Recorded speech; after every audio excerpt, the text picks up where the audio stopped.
用掌声来欢迎我们今天的这个交通部的王部长，感谢部长今天莅临我们的论坛，谢谢。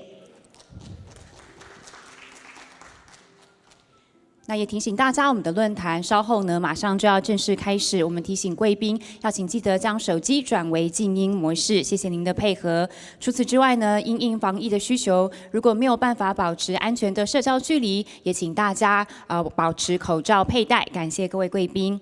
Ladies and gentlemen, today's forum will begin very shortly. Please kindly take your seats. Please also remember to put your mobile phone on silent mode.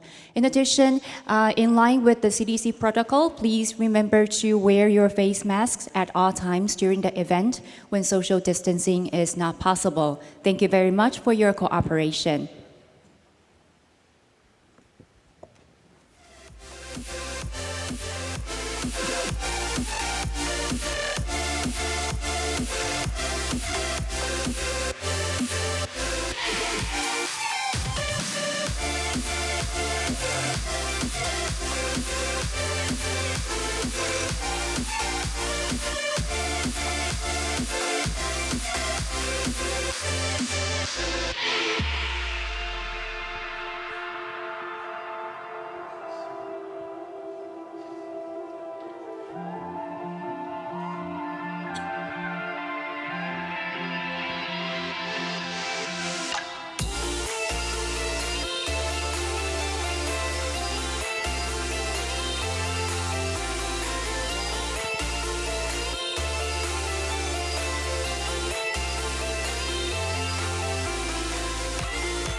各位现场以及线上的贵宾，大家午安！欢迎大家来参加2022智慧城市展智慧交通国际论坛。Ladies and gentlemen, dear guests on site and online, good afternoon. Welcome to the 2022 Smart City International Forum on Intelligent Transportation System. 在交通部的指导跟支持之下呢，今天的论坛由中华智慧运输协会以及台北市电脑工会共同举办，集结了国内外的专家先进来一同探讨智慧交通的大数据以及5G 应用等议题。我们非常期待今天的论坛能够有更多智慧运输领域的交流以及合作。Today's forum is jointly organized by ITS Taiwan and Taipei Computer Association with the support of the Ministry of Transportation and Communications. We are very pleased to be joined by experts at home and abroad who will share with us their insights into big data and 5G application in ITS. We look forward to a fruitful exchange of ideas in today's forum. 在今天的论坛一开始呢，首先让我们欢迎 ITS 世界大会曾诗渊理事来为我们致开幕词。To kick off, please welcome Mr. Philip Tseng, Director of the Board of Directors of ITS World Congress, for his opening remarks. 我们掌声欢迎曾诗渊理事。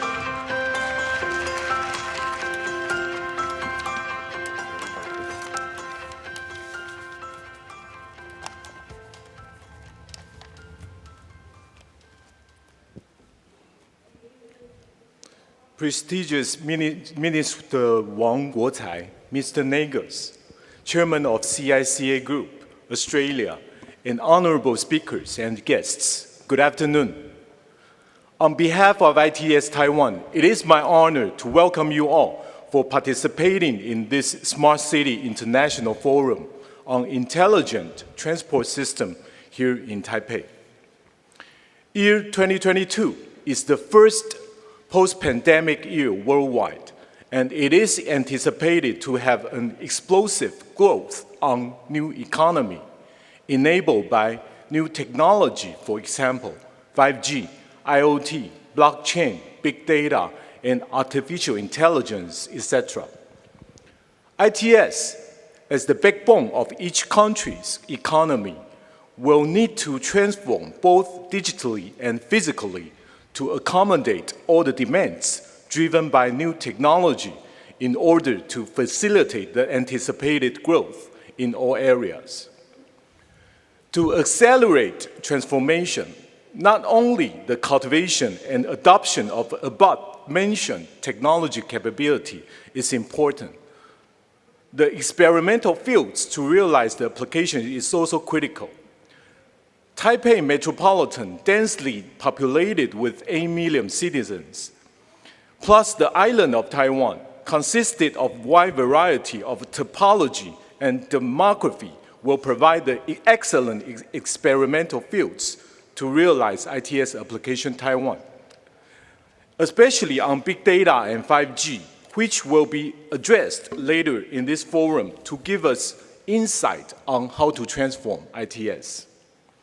Year 2022 is also a very important year for Taiwan. We will apply for 2026 ITS World Congress to be hosted in Taipei.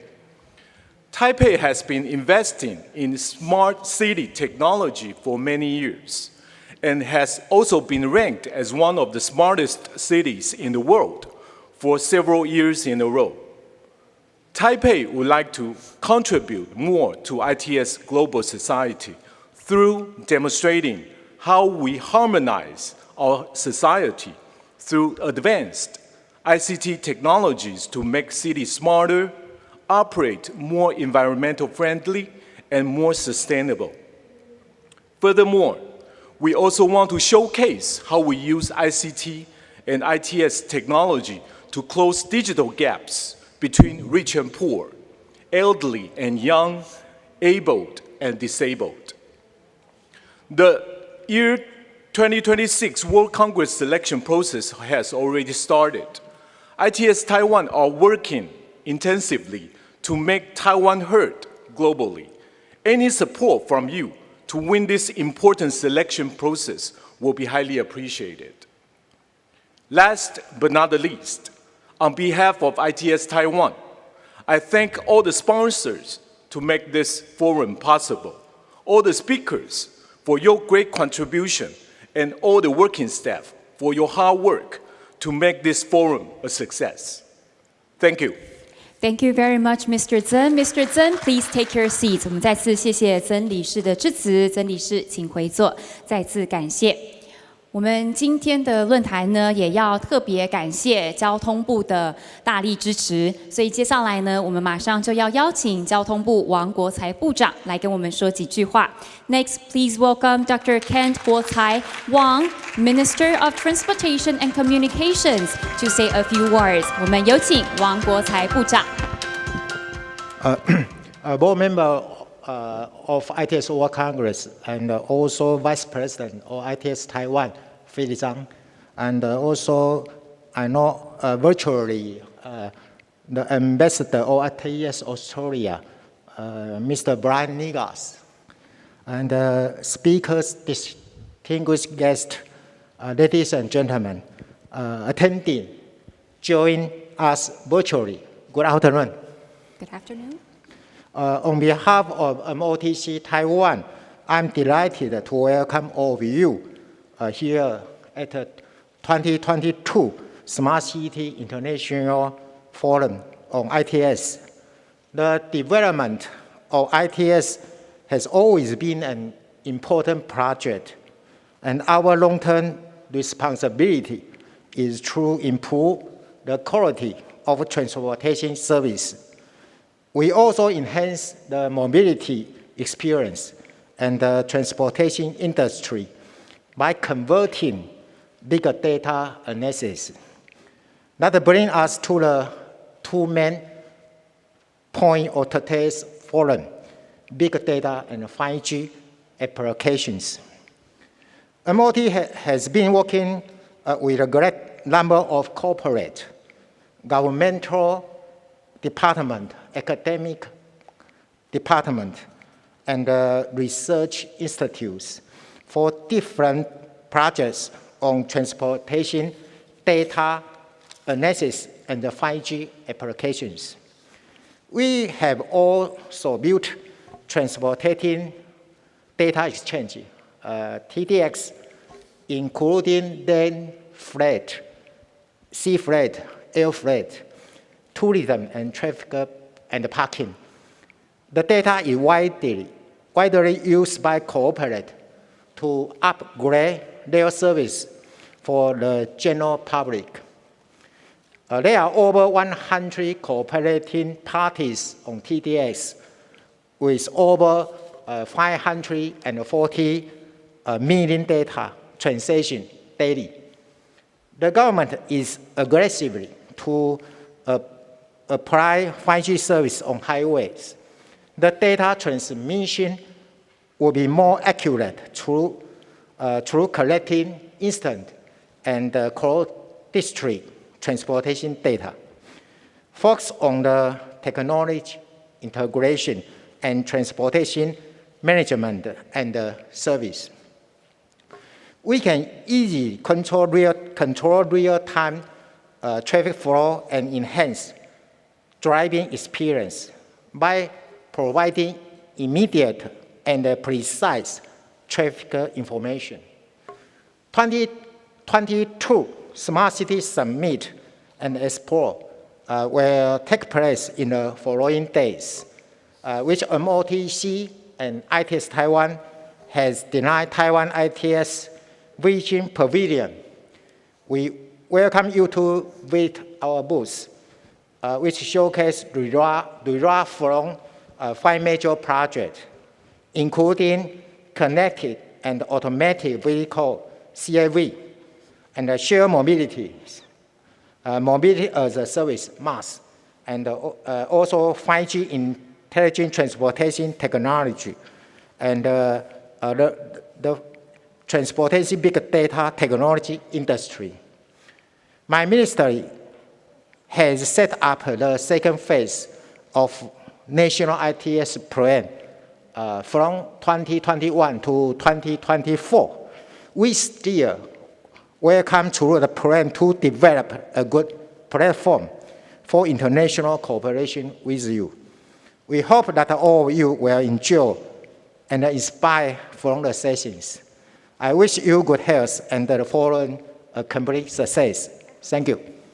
Thank you very much, Minister. 我们再次谢谢部长。部长，请先留步哦，我们稍后马上要进行大合照。那请部长帮我们稍微移动脚步，往后站一些些，谢谢。Next, we're going to invite our guest of honor onto the stage for a group photo. 我们再次邀请曾理事上台，还有今天所有的讲者以及主持人一起来到台上合影。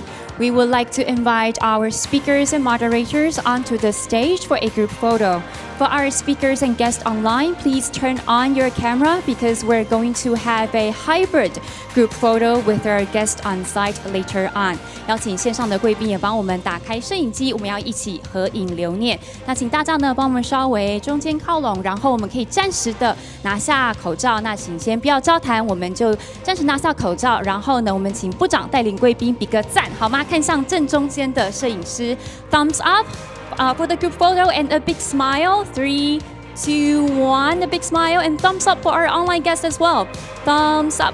All right, 我们请摄影师来捕捉一下这个画面，也再次感谢所有贵宾的参与，也谢谢线上的贵宾的参与。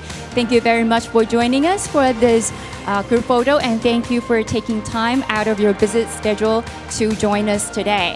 好的，还有没有哪边没有捕捉到？有捕捉到，好的，谢谢，再次感谢所有贵宾，请先回座休息。Thank you very much to our online participants as well. 我们请贵宾先回座休息，再次感谢。那么，因为我们部长公务繁忙，所以必须要先行离开。我们是不是也一起掌声的？也再次谢谢部长今天拨空出席我们论坛的开幕，再次感谢。Thank you very much to Minister Wang for taking time out of your busy schedule to join us and for presenting your opening remarks. 我们再次感谢部长。好的，那么我们紧接着呢，马上就要进入今天的专题演讲了。今天我们非常荣幸邀请到 Brian Negus 先生来为我们担任专题演讲的讲者。Brian Negus 先生呢，他是澳洲智慧运输协会的代表，澳洲 CICA 集团的董事长，同时也是澳洲维多利亚州工商协会的主任。Brian Negus 先生拥有土木工程、运输工程以及高阶管理的专业背景，并且在公司部门相关的领域有超过50年的服务经验。他也直接参与了自驾车感测跟感知技术在实际道路环境导入的试验技术，在智慧交通领域的经验非常的丰富。Next, we're going to proceed to the keynote speech today. Our keynote speaker is Mr. Brian Negus. Mr. Negus is the ambassador of ITS Australia, the chairman of Sika Group, and the director of the Victorian Chamber of Commerce and Industry. Mr. Negus holds qualifications in civil engineering, transport and traffic engineering, and executive management, and he has over 50 years of experience in the public and private sectors. He has also been a direct participant in trialing technology which adapts automated vehicle sensing and perception to a roadside environment. 今天呢 ，Brian Negus 先生要跟我们分享如何以智慧交通来提升智慧城市的移动力跟宜居性。With his extensive experience, Mr. Brian Negus is going to share with us how ITS improves mobility and livability in smart cities. Without further ado, please welcome Mr. Brian Negus. 我们掌声欢迎 Mr. Negus. Over to you. The floor is yours.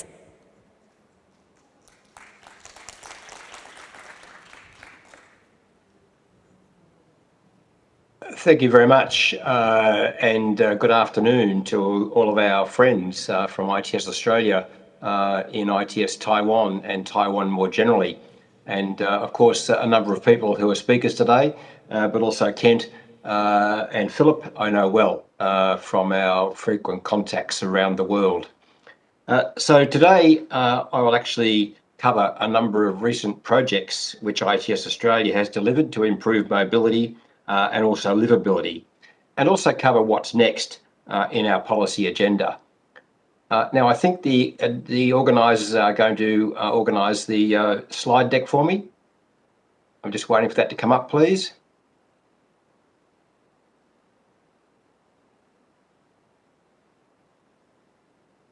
Okay, I'm assuming everyone at your end can see that well.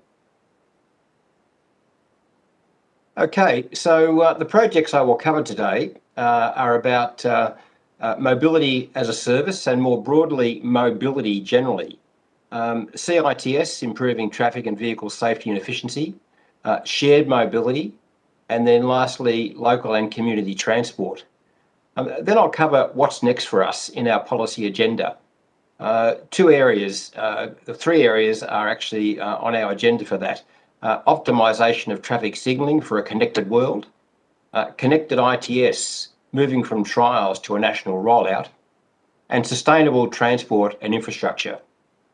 I note in going forward that all the completed projects, the four I will talk about firstly, are available on the ITS Australia website, and you can download those. Slide 2, please. So, mobility as a service. Mobility innovation offers the potential to improve access to information and expand customer choices, increase network capacity, and transport sustainability, while improving equity and environmental outcomes. And most countries around the world are pursuing MaaS in some form. Various platforms are in use, and in Australia we have various platforms as well. But to support these goals, ITS Australia has worked with government, industry and academia to shape opportunities for new mobility through both research and also trials nationally, and we've drawn from international colleagues.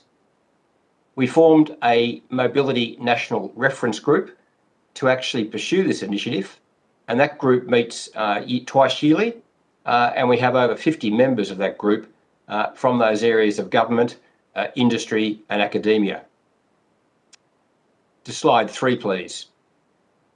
So our 2018 MaaS vision statement, which we worked through with that mobility team, was about promoting the efficient movement of people and goods to improve safety and productivity and reduce congestion and environmental impacts.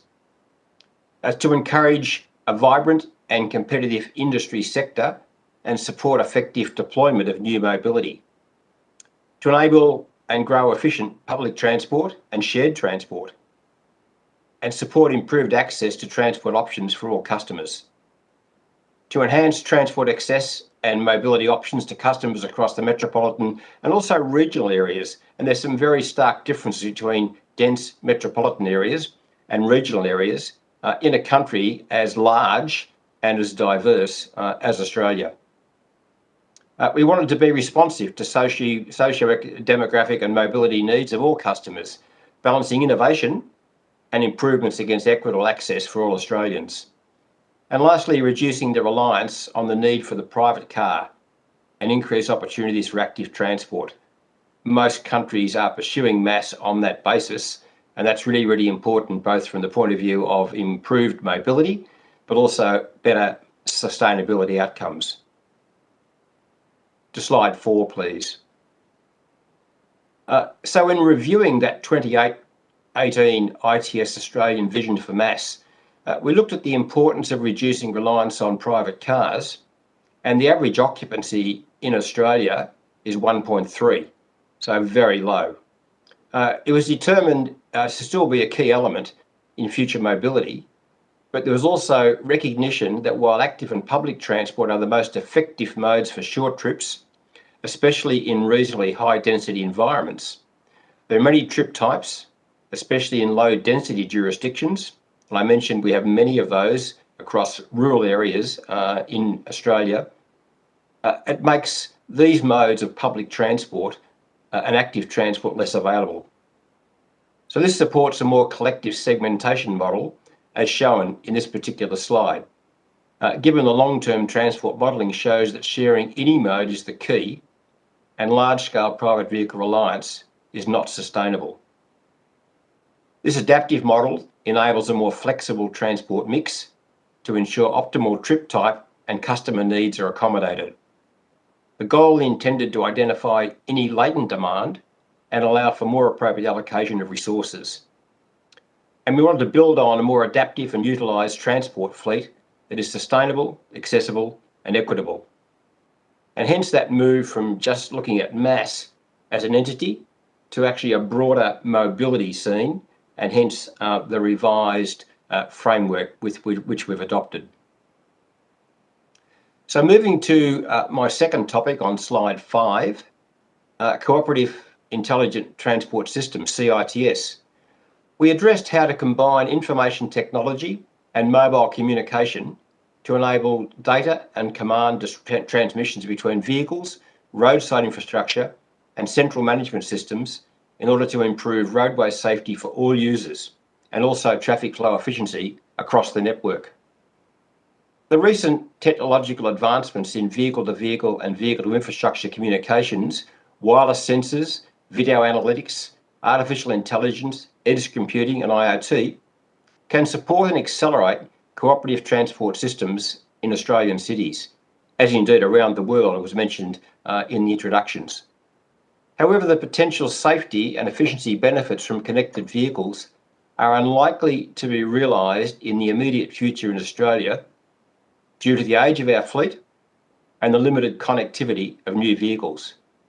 And these are critical matters which we in ITS Australia are trying to address. There is potential to increase the number of compatible connected vehicles within the Australian fleet over the next decade through the fitting of aftermarket devices, and also through increasing the demand from customers for connectivity to be enabled in new vehicles arriving in Australia. There are no vehicle manufacturers in Australia these days, and therefore everything is imported. And if we don't demand the right standards, especially in the area of connectivity, we will miss out on some of those future safety and mobility benefits. But the average age of the vehicle fleet in Australia is about 10 to 13 years. And so the fitting of aftermarket devices is also a critical element which we've looked at. So our connectivity in CITS project delivered an exhaustive literature review, undertook interviews and workshops with key stakeholders nationally and internationally, and analysed all those responses. Following an assessment of case studies and existing applications of technologies in a range of use cases, an investigation of Victorian road accident data identified several use cases that could improve safety outcomes for our communities both in urban and regional environments through the use of CITS.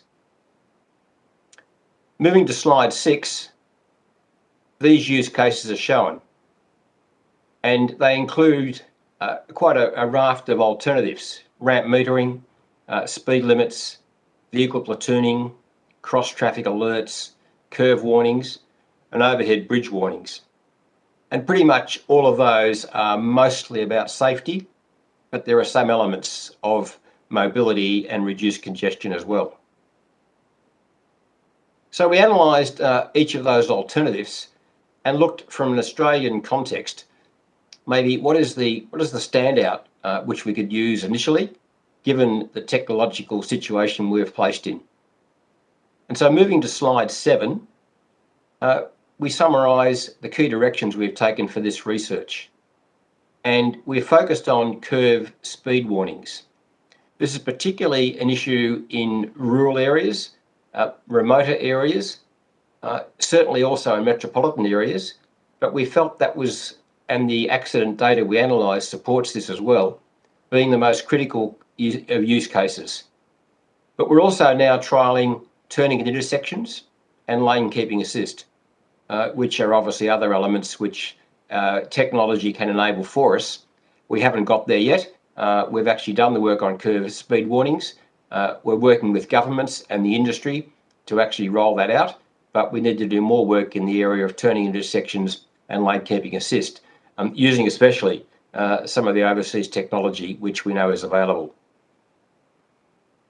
So moving to our third topic on slide 8, we're looking at shared mobility as the issue.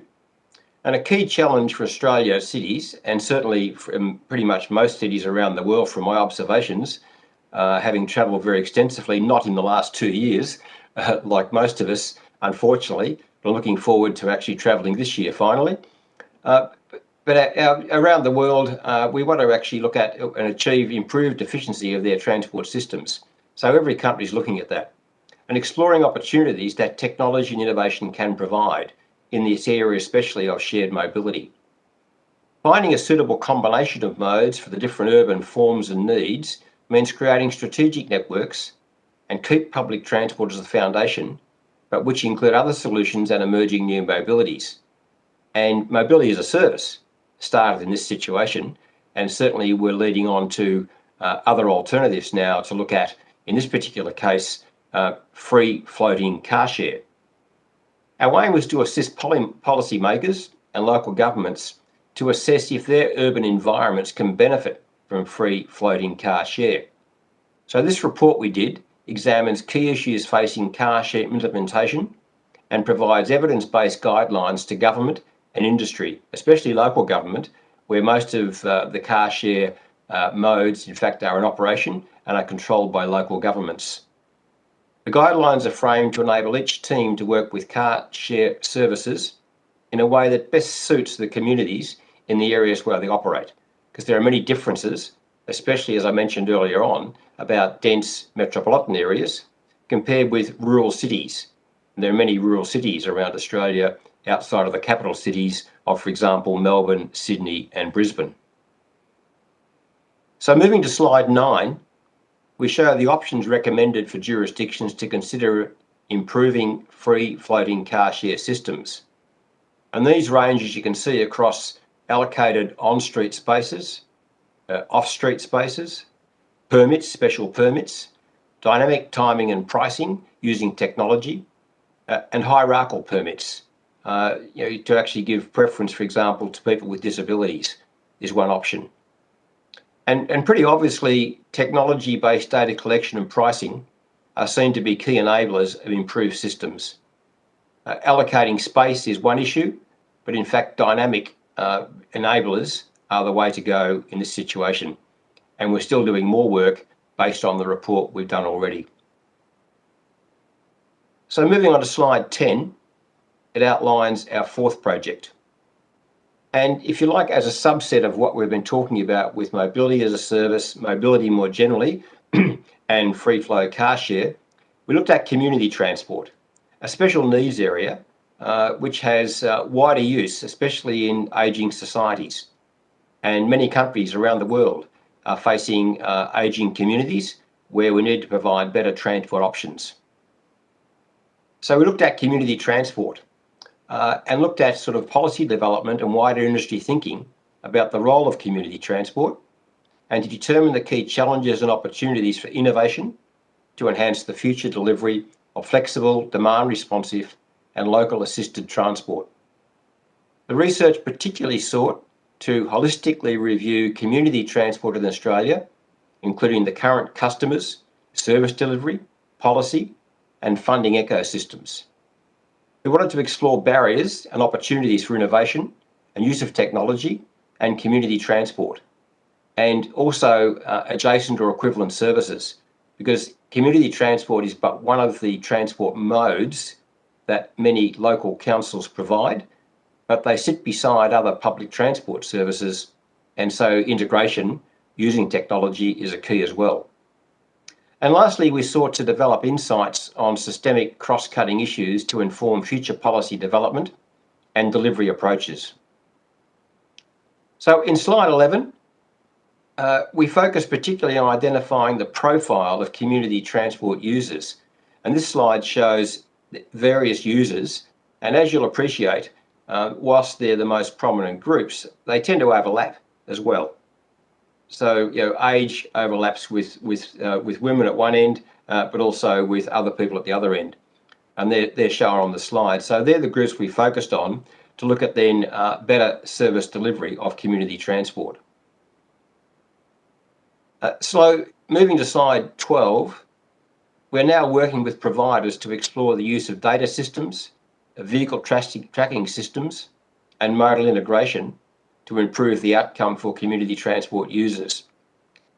We found in our research that many of the local community transport providers especially in local councils and some of the companies that work with local councils, they're poorly integrated with the general public transport system or even a local public transport system. So that was a key issue for us, and we felt that was something which we can actually help local councils develop. So the options for us include increasing access, better allocation of resources, increased choice, more responsive services, and technology can help us in that situation by providing online activity, enhanced efficiency, and improved visibility of services so that those in the community that need transport of this issue can in fact explore those services and they know what's there. Often one of the difficulties is actually people understanding that. So that's the last of those projects, which the four that I've outlined. And I add again that all of those four projects are available on the ITS Australia website and can be downloaded in the detail. And there's quite extensive information there on the research we did, the policy directions and the outcomes. So moving on to what's next, because as everyone knows in the room and around the world, the area of technology and CITS and ITS is never ending. And so we want to make sure that our policy agenda moves on and we provide up-to-the-minute information and research topics for Australia, but also focusing on what we can contribute around the world. So on slide 13, I explore two of the areas which we're looking at initially in exploring projects focused on CITS opportunities. Firstly, optimisation of traffic signalling for a connected world. Most traffic signal systems around the world have concentrated on better mobility, reduced congestion, free flow from the point of view of coordination, but many of them, most of them in fact, aren't yet embracing all the information that's available from our connected world. So the aim in this project is to identify and analyse specific aspects of CITS data and underlying CITS infrastructure that can be integrated with modern traffic controls in the near term.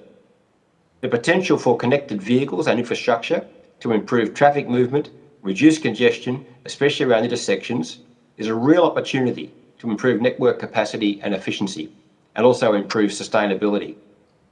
Traffic signalling management could effectively be optimised using CITS data inputs.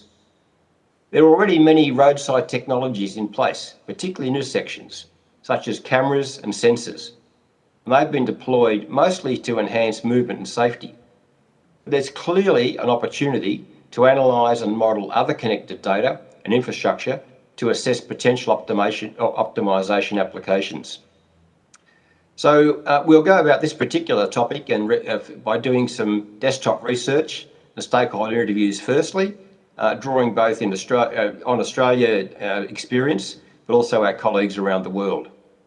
Data collection and modelling, economic analysis and impacts, and recommendations for action. And we'll look at what we believe are the best ways to actually connect CITS data and explore how you can better run traffic signal systems utilising that data rather than just the data we get into traffic signal systems at the moment. The second topic in the CITS area is really moving from the multiple trials that we've been doing in Australia on CITS and autonomous shuttles. And at last count, we went around Australia and we had something like around more than 30 trials of CITS, both in light vehicles and autonomous shuttles around Australia. So we want to actually look at moving to investigate the possibility of a national approach to the rollout of CAV technology, exploring use cases in both the heavy vehicle and the light vehicle sectors, and involving both state and federal jurisdictions. We have 6 states in Australia, a federal government, many providers and academia. So we want to draw them together to look at a national approach to rollout rather than the different approaches we've seen in various states and jurisdictions. So our vision is to provide use cases aimed at improving transport safety and optimisation of transport respectively in both the heavy vehicle and the light vehicle sector. So they're the CITS directions, which are on our next agenda. So moving to my last slide, slide 14, the other area we want to explore is sustainability, transport sustainability as a key project. In this area, we have 3 potential projects. How to best provide energy for charging vehicles in regions and suburban areas, and remote regions as well, as I mentioned earlier on. EV take-up and charge locations, travel patterns, home charge or remote charging will be explored. We'll cover two-way charging, usage of vehicle batteries for domestic power and optimisation of power based on vehicle charging. And network distribution. Networks around Australia certainly, and I think probably most overseas areas, are based on distributing electric power from particular locations where it's either gas-fired, oil-fired, in some cases hydrogen-fired, or water-based. But more and more around the world, and certainly in Australia, we're seeing rather diverse applications for the generation of power. So network distribution and access is a key issue for both home electricity needs, but also for charging considerations for electric vehicles. That's the first area. The second area to look at in sustainability is the material supply chain and the life cycle of roadside infrastructure.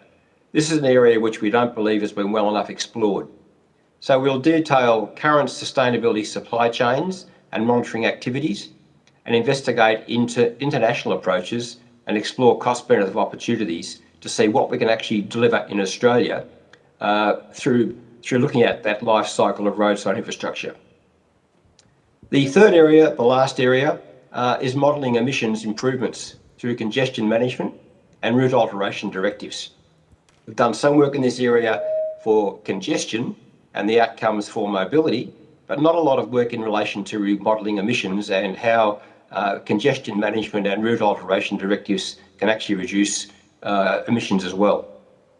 So in this we'll include consideration of emissions management through heavy vehicle routing and transport economics, benchmarking social, health and environmental benefits of emissions reduction, and consider ultimate or ideal speed-related interventions for emissions and reductions. That is the end of my presentation, and I hope you've actually got some information from those 4 projects which have already completed, and I say again, are available from our ITS Australia website, but also it gives you a bit of a feel for where we're heading in future for what's next in our policy agenda and our research agenda. Thank you very much, Mr. Brian Negus, for your very informative presentation. Thank you for sharing with us a variety of mobility projects in Australia, including mobility as a service, shared mobility, and community transport, etc. 我们再次谢谢 Brian Negus 先生稍早非常精辟的这个分享，跟我们分享了在澳洲推动的各项的智慧交通的专案计划，包含了像是交通及服务、共享交通以及社区的交通方案等等。那我们因为还有一些时间，我们想开放让大家提问，不晓得现场的贵宾有没有任何的问题想要请教我们的专题讲者。If it's okay with you, we would like to open the floor for a question and answer to see if there's any questions from our participants on site. Any questions for our keynote speaker? 我们现场贵宾不晓得有没有任何问题想要请教 Brian Negus 先生，我们的专题讲者。没有任何如果有问题的话，就麻烦举手，我们会请工作人员递上麦克风。目前没有问题。好的。It seems that we do not have any question from the floor here. Once again, we would like to thank you, Mr. Negus, for walking us also the next steps in the mobility programs in Australia. Thank you very much once again, and thank you for joining us today. 我们再次谢谢 Brian Negus 先生今天给我们的精彩的简报分享，再次感谢。好的，那么各位贵宾，接下来我们是茶叙的时间。那么我们在场外备有茶水，那请各位贵宾可以移动脚步到场外来享用茶水。也提醒大家，我们在场内禁止饮食。谢谢大家的配合。Ladies and gentlemen, we will now break for coffee. Coffee and tea is served outside. Please help yourselves. And a friendly reminder, food and drinks are not allowed in the conference room. Thank you very much for your cooperation. 我们下一个场次呢，会在2点半的时候准时开始。我们请各位贵宾在2点半之前准时回到现场，谢谢大家。Our next session will start at 2:30, so please be back by 2:30. Thank you very much.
各位贵宾，我们下个场次的论坛即将在3分钟之后马上就要开始了。我们邀请各位贵宾尽速就座，也请记得将手机转为静音模式。谢谢您的配合。Ladies and gentlemen, our next session will begin very shortly in 3 minutes. Please kindly take your seats and please remember to put your mobile phone on silent mode. Thank you very much for your cooperation.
各位贵宾，欢迎回到2022智慧交通国际论坛。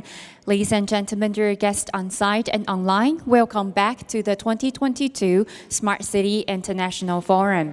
在稍早精彩的专题演讲之后呢，接下来这个场次我们要聚焦探讨的是智慧交通的大数据应用。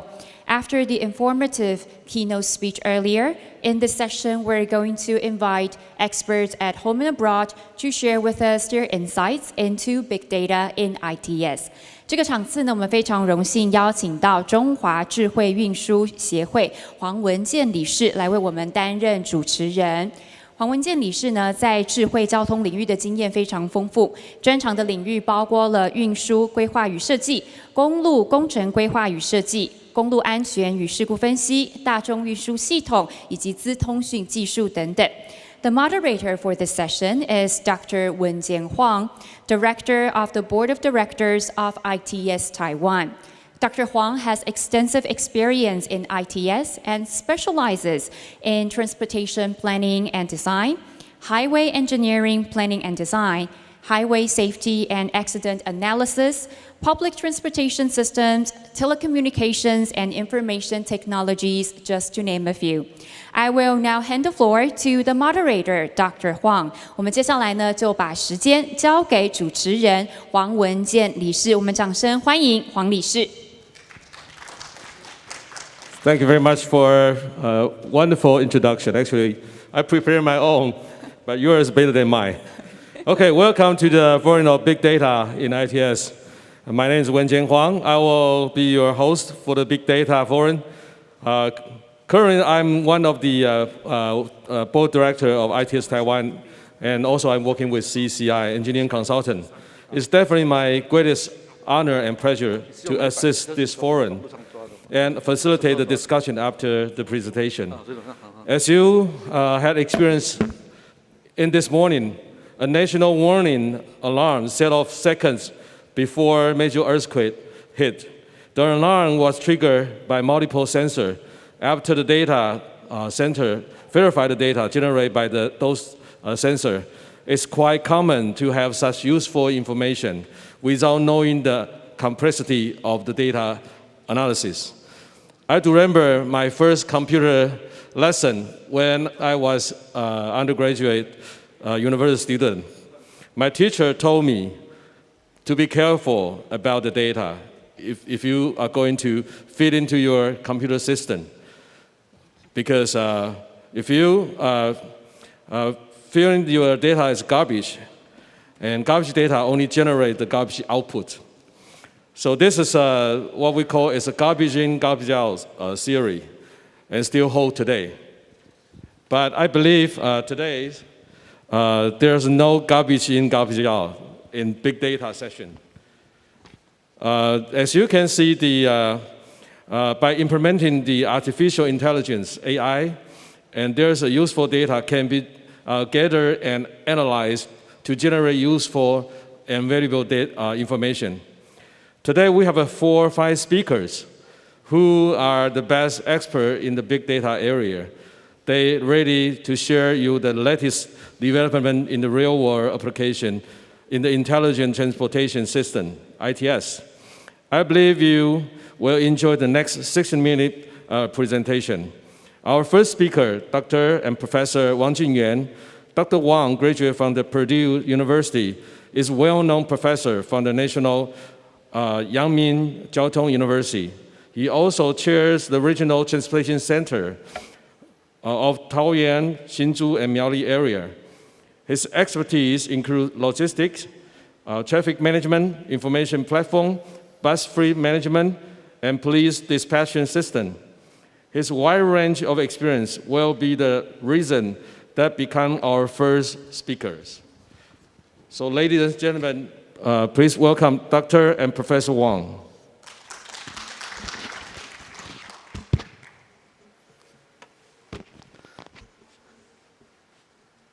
Okay, thank you for the introduction. It's my honor to be here to share some of my finding and interesting and remarkable findings while I'm doing some big data analysis during these several years.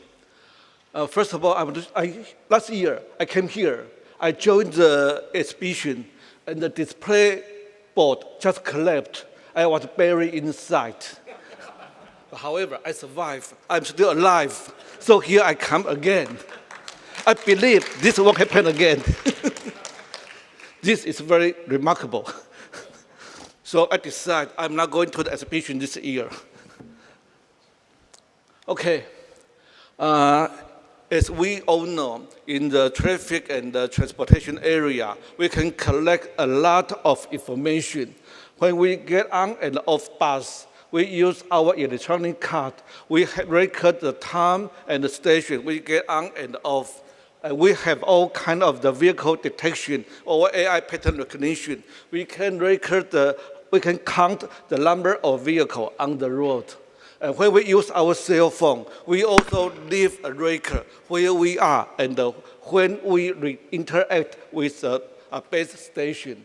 And we have a lot of public transportation routes, bus station, and we have real-time information when that bus arrive the station and depart from the station. We have all kinds of data, and researchers all around the world, they are all doing some very, very interesting research. I believe all of us have here a lot of very important research results all around the world. So today, we know which station is the most popular. So we know the gap between the public transit demand and the supply. They are all very meaningful research outcomes. But today, I want to share some of interesting and some remarkable findings during my research. So sometimes I was so surprised. How can this happen? I don't know why, but when we dig into the inside, we might find some inside story about how people behave. This is really interesting. That's why I want to share with you today in this maybe 10 or 15 minutes. When the people pass through the ETC gantry, the gantry will record the time and license plate and the location of this vehicle. So if we take this 3 records, for example.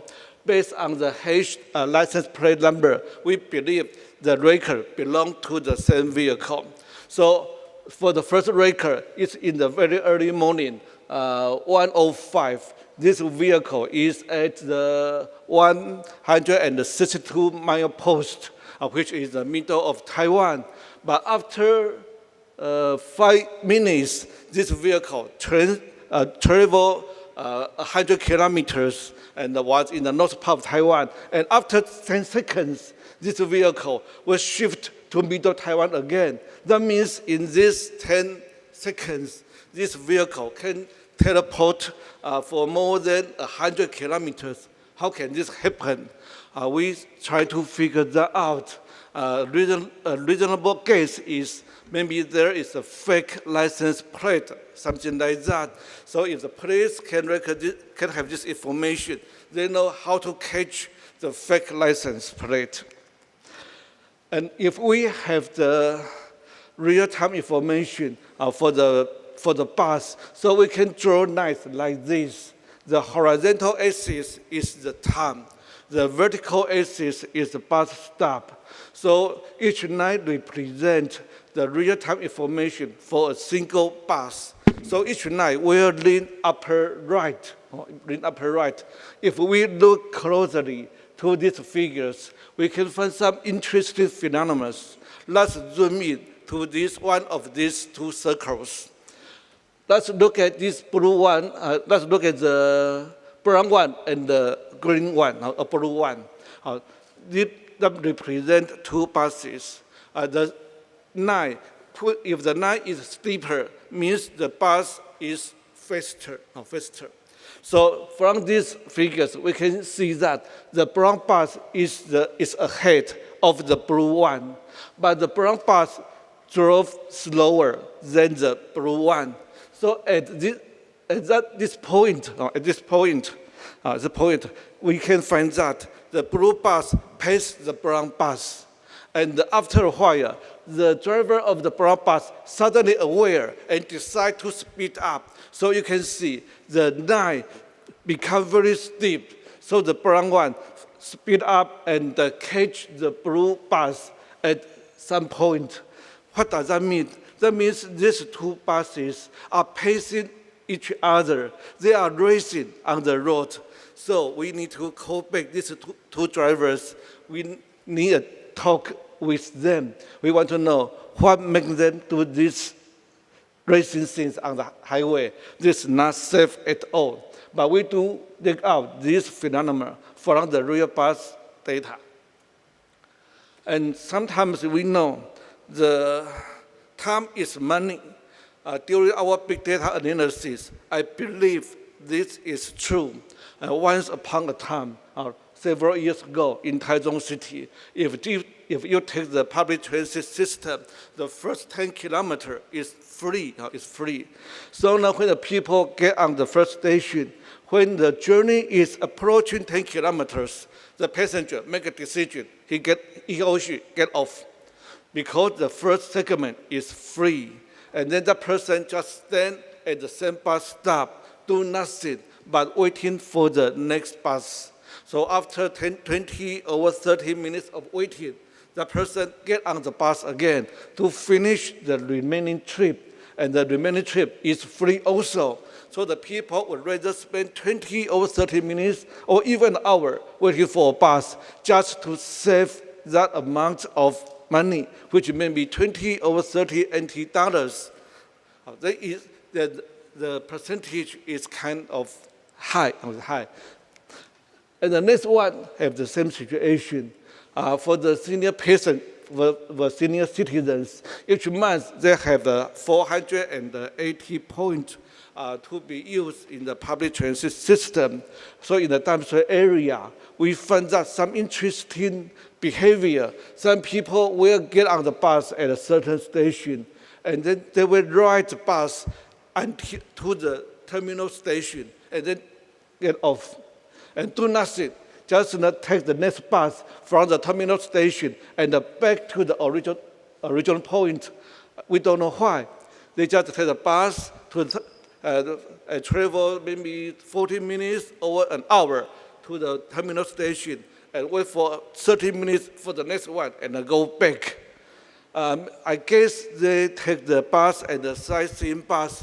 They watch the view outside the window, or maybe they watch the people get on and off, and then maybe they just kill a time. So now if you take the bus to the terminal station and go back, which may take 2 or 3 hours, and it only costs you 16 points.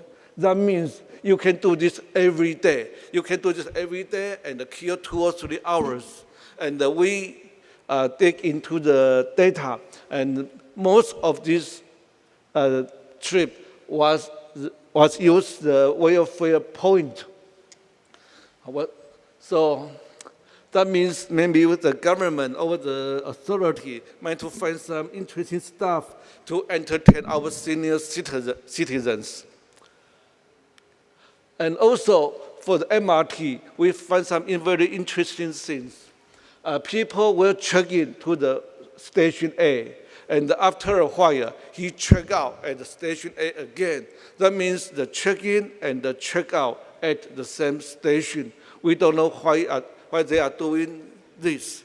But the time duration, 60% of the same station check-in and check-out have 60% within 5 minutes. That means I check in the station A, do nothing, fool around within 2 or 3 minutes, and then check out. Maybe they have a natural code. They want the restroom. I don't know. But the duration may be longer, but the duration may be longer than 5 minutes, maybe longer than 15 minutes. So I'm wondering, what is the purpose? I figured that out. I guess the people enter the station A and take the MRT several stations to the station B, but the person does not check out at the station B.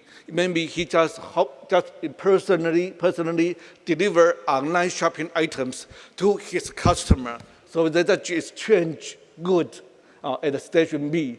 But since the person does not check out station B, he takes another MRT train back to station A, just pay $16 for the entire trip. This kind of trip occupies 40% of the same station check-in and the check-out. If we count the price they have to pay, that means the MRT authorities, they lost almost $6 million per year. If we lower the allowed time duration, maybe the MRT authority company can earn more money. That is from the real data from the MRT. And sometimes we are wondering, what is the acceptable transfer waiting time? So we take the electronic data from the Kaohsiung city, and we found that 60% of the waiting time is within 6 minutes. 70% of the waiting time is within 10 minutes.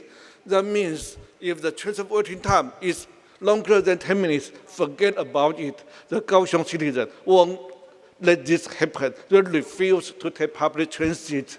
If the transfer waiting time is shorter, is lower than the 5 minutes or 6 minutes, that means our public transit is can be compete with private vehicles. This is some of interesting things. Let us know we have to align our bus schedules, and we have to make sure the transfer waiting time must be less than 5 minutes. And we also use the cell phone data. When we have our cell phone, when we interact with the base station, and we record and we leave the trace of our position and the time. And in the public transportation area, we usually use the bus station as the center and use the reasonable walking distance, such as 400 or 500 meters as a diameter, so we can have a buffer zone. And the people live outside the buffer zone. We view this household as not covered by the public transit system. So we have a figure like that. The yellow area means the household is within the 500-meter buffer zone, which is covered by our public transportation system. And the red dot means where the household is. So we can see that there are so many households, not covered by the public transit system. So what can we do? At the first glance, we might want to design a route to serve this household, or we might to extend the route here to serve this area, to make them have some basic public transit service. But when we dig into the mobile phone data, we find that 70% of the household, they don't have transportation need. They just pretty much, they just walk around the neighborhood of their household. They don't want to visit the neighboring village. They just stay at home, maybe do some farming. They don't want to go out. So the cell phone data tell us 70% of the people, they don't need to travel around. So we need to have some second thought. Does this area really need actual bus route? We can dig more into about it. So some final remark. I have been doing data analysis for several years, and we all believe that data analysis is a very, very powerful tool. Sometimes during our data analysis, we find some very interesting phenomena, just as I present today. And sometimes these surprises bring us some very interesting insight of how people behave. We know people time is money, so they would rather spend another 20 or 30 minutes just to save $20 NT. We know people use MRT for online shopping good delivery. We know the percentage. We can modify the MRT policy to decrease this kind of the phenomena. So we can have a lot of the imagination, and we can do a lot of the actions based on the findings. So I believe if we keep digging, we can find more surprises, and we certainly will find more insight about how our people behave in our transportation area. Here is my share of my presentation. Thank you. Thank you very much, Dr. Wang. Really give us a surprise. We don't know a lot of others, actually, they're riding bus every day for killing time. And also, we know there are a lot of places without bus service. So big data actually useful for us to understand what's our daily life and also what's going on for the data. Our second speaker, Mr. Rahul Sardekar. Mr. Sardekar is the Director of Asian Industry in Microsoft. He holds an MBA in marketing, has significant certification from famous business schools such as Wharton, INSEAD, Kellogg's, and London Business School. With 24 years international experience in providing solutions to the governments as a technical advisor and system integrator, he has gained trust across the region, especially in digital transform. His expertise on balancing technology solutions about cloud, AI, big data, Internet of Things, IoT, and analytics with business priorities. Expect outcome and people-centric approach will be the greatest assets in this forum. So ladies and gentlemen, I present you Mr. Rahul Sardekar from Microsoft. Thank you so much for this wonderful introduction. And firstly, I want to take this opportunity to thank the Honorable Minister of Transportation and Communication, the entire organizing committee at ITS, and everybody who has contributed to the success of this event. This is really a wonderful format to have a hybrid event. And the topic that we have today is one of the most interesting and amazing ones to really make a difference in the intelligent transport space. I have specifically chosen to talk about sustainable transportation with digital innovations today. There are so many experts on the ITS here, but the reason I chose sustainable transportation and digital innovations is because I wanted to touch upon some of the leading technological innovations that could really help, drive the ITS further. And further to the previous presentation, there were amazing insights to learn. So I'm just trying to, build a little bit on that as well when I share my presentation with you. So let's go ahead with that. And as we all know, the world has really changed the post-pandemic. The expectations from citizens have changed. There have been so many enforcement which have come in, and the impact of the urban mobility and transportation has been really the most largest, considering there have been fleets grounded, the social distancing measures, the empty public transport systems that we have seen in the last 2 years. This all has really caused a reason for governments and operators and service providers to think differently and making sure that they are leveraging innovations to build in comfort, trust, and safety as a part of the broader services that they provide. At the same time, ensuring sustainability of the operations from a day-to-day basis. And where is the transportation industry going today? Thinking about the broader engagements that we see from enhanced citizen services, specifically across the areas where you have a guided service, omni-channel customer engagement, specific, customized, personalized 360-degree engagements across the citizens areas. You have the digitization and integration pieces, which are all interconnected, specifically with the remote support, the whole e-customs and engagements across, whether we are looking at conditioning-based predictive maintenance scenarios and so on and so forth.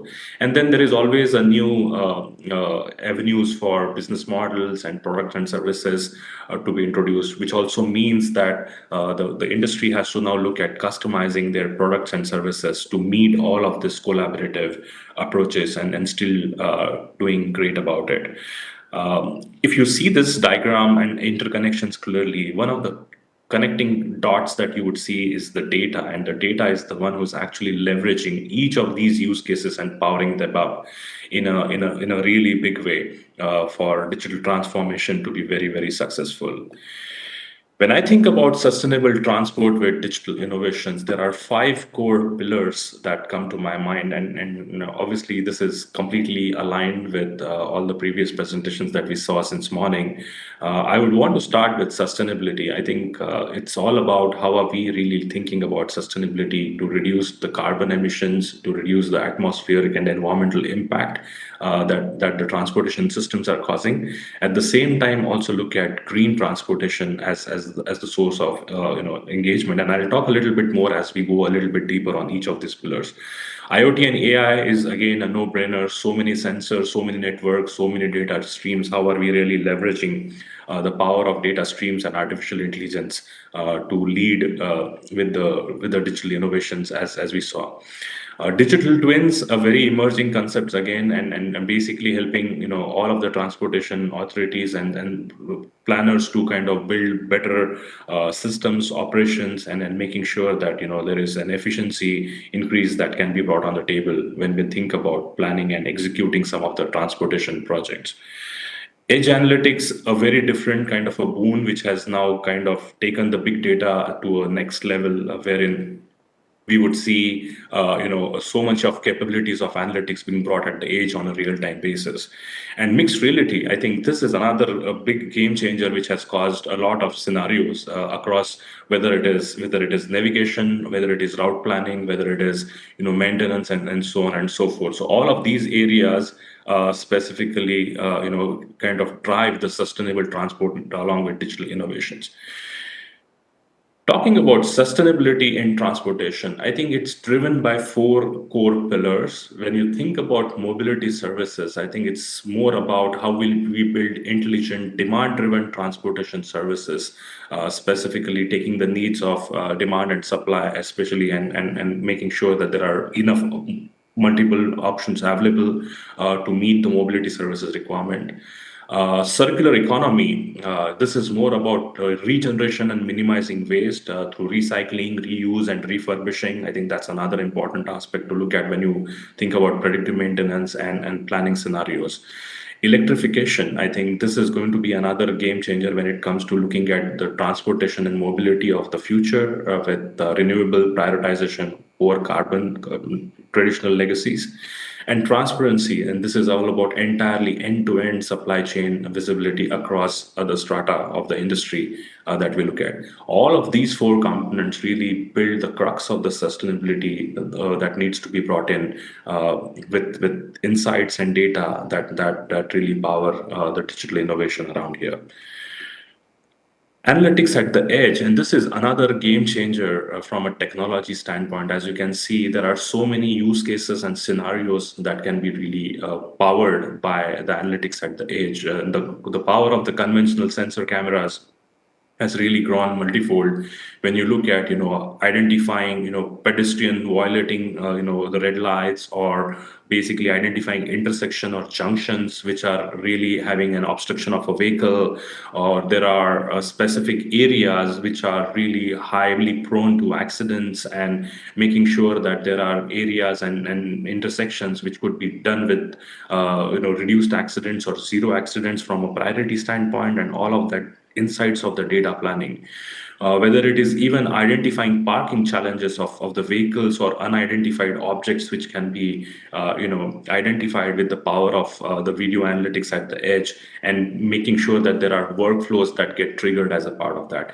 And it also goes back to the infrastructure, which is the station infrastructure, where you want to identify specific people of interest, and making sure that we are able to ensure the safety and security of the passengers and the infrastructure from a transportation standpoint. So all of these capabilities brought together again by Intelligent Edge really are driving the change in the digital innovation as we look forward. Digital twins I was mentioning about, I think this is another game changer, which basically is allowing us to build a next generation of modeling and simulation scenarios, and kind of reducing our costs for physical simulations and physical scrutinies and so on and so forth, and allowing the planners and the organizers and the entities to be able to collaborate much more efficiently and manage and maintain and operate all of those infrastructure much more efficiently. Multiple use case across fleet management, transportation, parking, energy management, and terminal operations, and so on and so forth, with predictive maintenance scenarios which can be powered by the smart buildings, digital twins across all of these areas. I just have a quick video to showcase the three first examples that I talked about, and this is really a simulation of one of the cities where you would see all of these technologies coming in action. So please bear with me while I roll the video. This is a very short video of just 1.5 minutes, and then I'll continue with my presentation.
as you could see, basically all of these innovations, whether they are across the edge, whether that is, kind of measuring all of the blocked intersections and the areas, I think it's really important to see how do we leverage the data and analyze that with the power of AI-enabled edge cameras and being able to build the whole digital twins and identify even pedestrians, passengers, intersections to enable a lot of green lanes and green routes across all of these areas.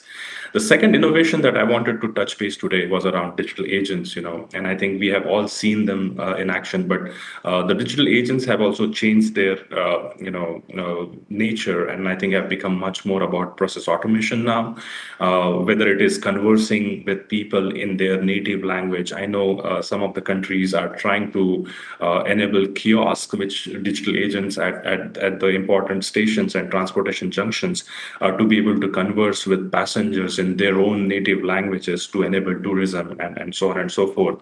Whether it is basically identifying, a lot of detailed insights across the data which is being submitted by the citizens and being able to derive actionable insights from them. I think parking, chatbots across the world. I think all of these digital agents have really upped the way technology is really helping the transportation industry to be much more, proactive in terms of reaching out to citizens and helping them. And at the same time, on the back end, it is enabling so many of data-driven decision making, which is really critical for all the organizations. When I think about, a couple of more scenarios around mixed reality, whether it is the transport command and control systems, whether it is planning across all of those, smart city areas, or whether it is managing fleets and then making, scenarios available across that. The mixed reality has really, again, changed the game for the planners and operators to be able to, drive digital transformation and enable efficiency across all of these regions. And then, specifically areas across remote assist, whether it is, solving some key problems on the route and getting help with experts for point of failures and on a real-time basis. I think all of these innovations really are helping out, to leverage big data and making sure that there are outcome-based use cases that can be worked out when we think about the broader digital transformation with the big data side. Just a couple of examples of the engagements that Microsoft has been working with. This is with Malaysia, where we have been working to build the mass transit system collaboration and modeling in cloud through connected data models, and this is another area wherein there are more than 1,500 users collaborating for more than 7,500 models across 280,000 documents and terabytes of data, basically to make sure that there is active online collaboration for the engagements, running simulations, and improving the efficiency for delivering the project faster, in record time. So this is a very key example. This has been done in partnership with one of our amazing partners called Bentley to support, and this has again been a very successful project. The second example that I wanted to show you was around the Singapore LTA, wherein Singapore LTA has actually leveraged the innovation of cloud with something called as a data mall, which basically enables open data kind of initiative to innovate on the land transport applications, and this is another place to enable B2C, B2B, or G2B kind of solutions to build innovation and efficiency as a part of the broader intelligent transportation system. MyTransport.sg portal has been really one of the one-stop shop for citizens to really kind of get a lot of insights around their transportation, and this definitely helps for entrepreneurs and businesses to build more and more applications to help citizens across all of this data.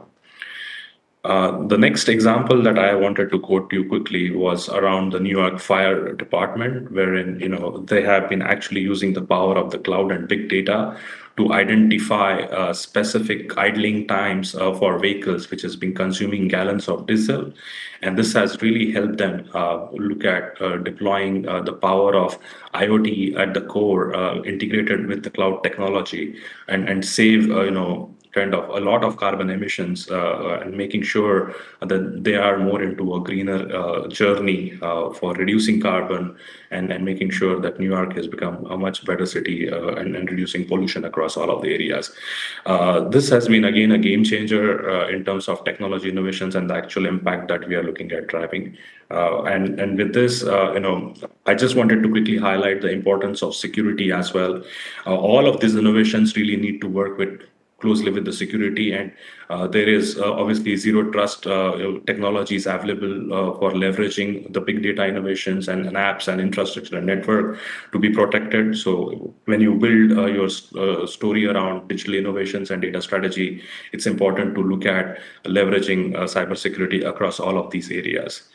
Lastly, I would want to say that this is all a great enabler. Technology is a great enabler, but I think it's important to focus on what problems are we actually trying to solve. Definitely look at big data, but also look at data governance and classification strategy. I think it's really important to ensure what kind of data can we use and how do we use them more efficiently. It's also critical to look at cross-vertical analytics and insights across multiple domains to break the silos and policy interventions. And lastly, having the human centricity and sustainability at the core of that. This is the end of my presentation. I'll pause here. Thank you. Thank you very much, Ms. Savatak. I think it's quite amazing to see Microsoft changing from a software company to a total solution service company. As you illustrate the example of Malaysia, KL, MRT. Actually, my company actually have a chance to participate in the project. I can see the data management is quite efficient, and also all connect worldwide famous consulting engineering firm together using Azure platform. So thank you, Rahul, for a wonderful presentation. Our next speaker, our third speaker, David Goh from the PTV Group.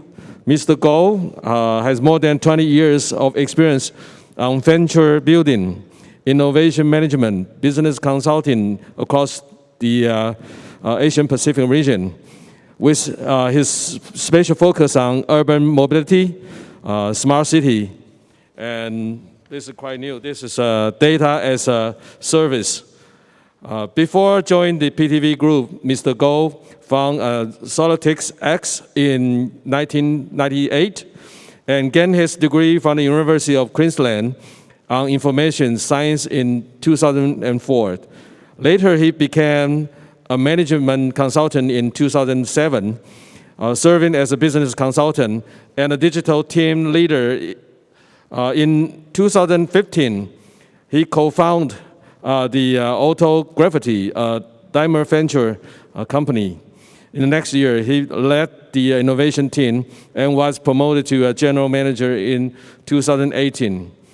In year 2020, he joined the PTV Group as a managing director for the Asian Pacific region.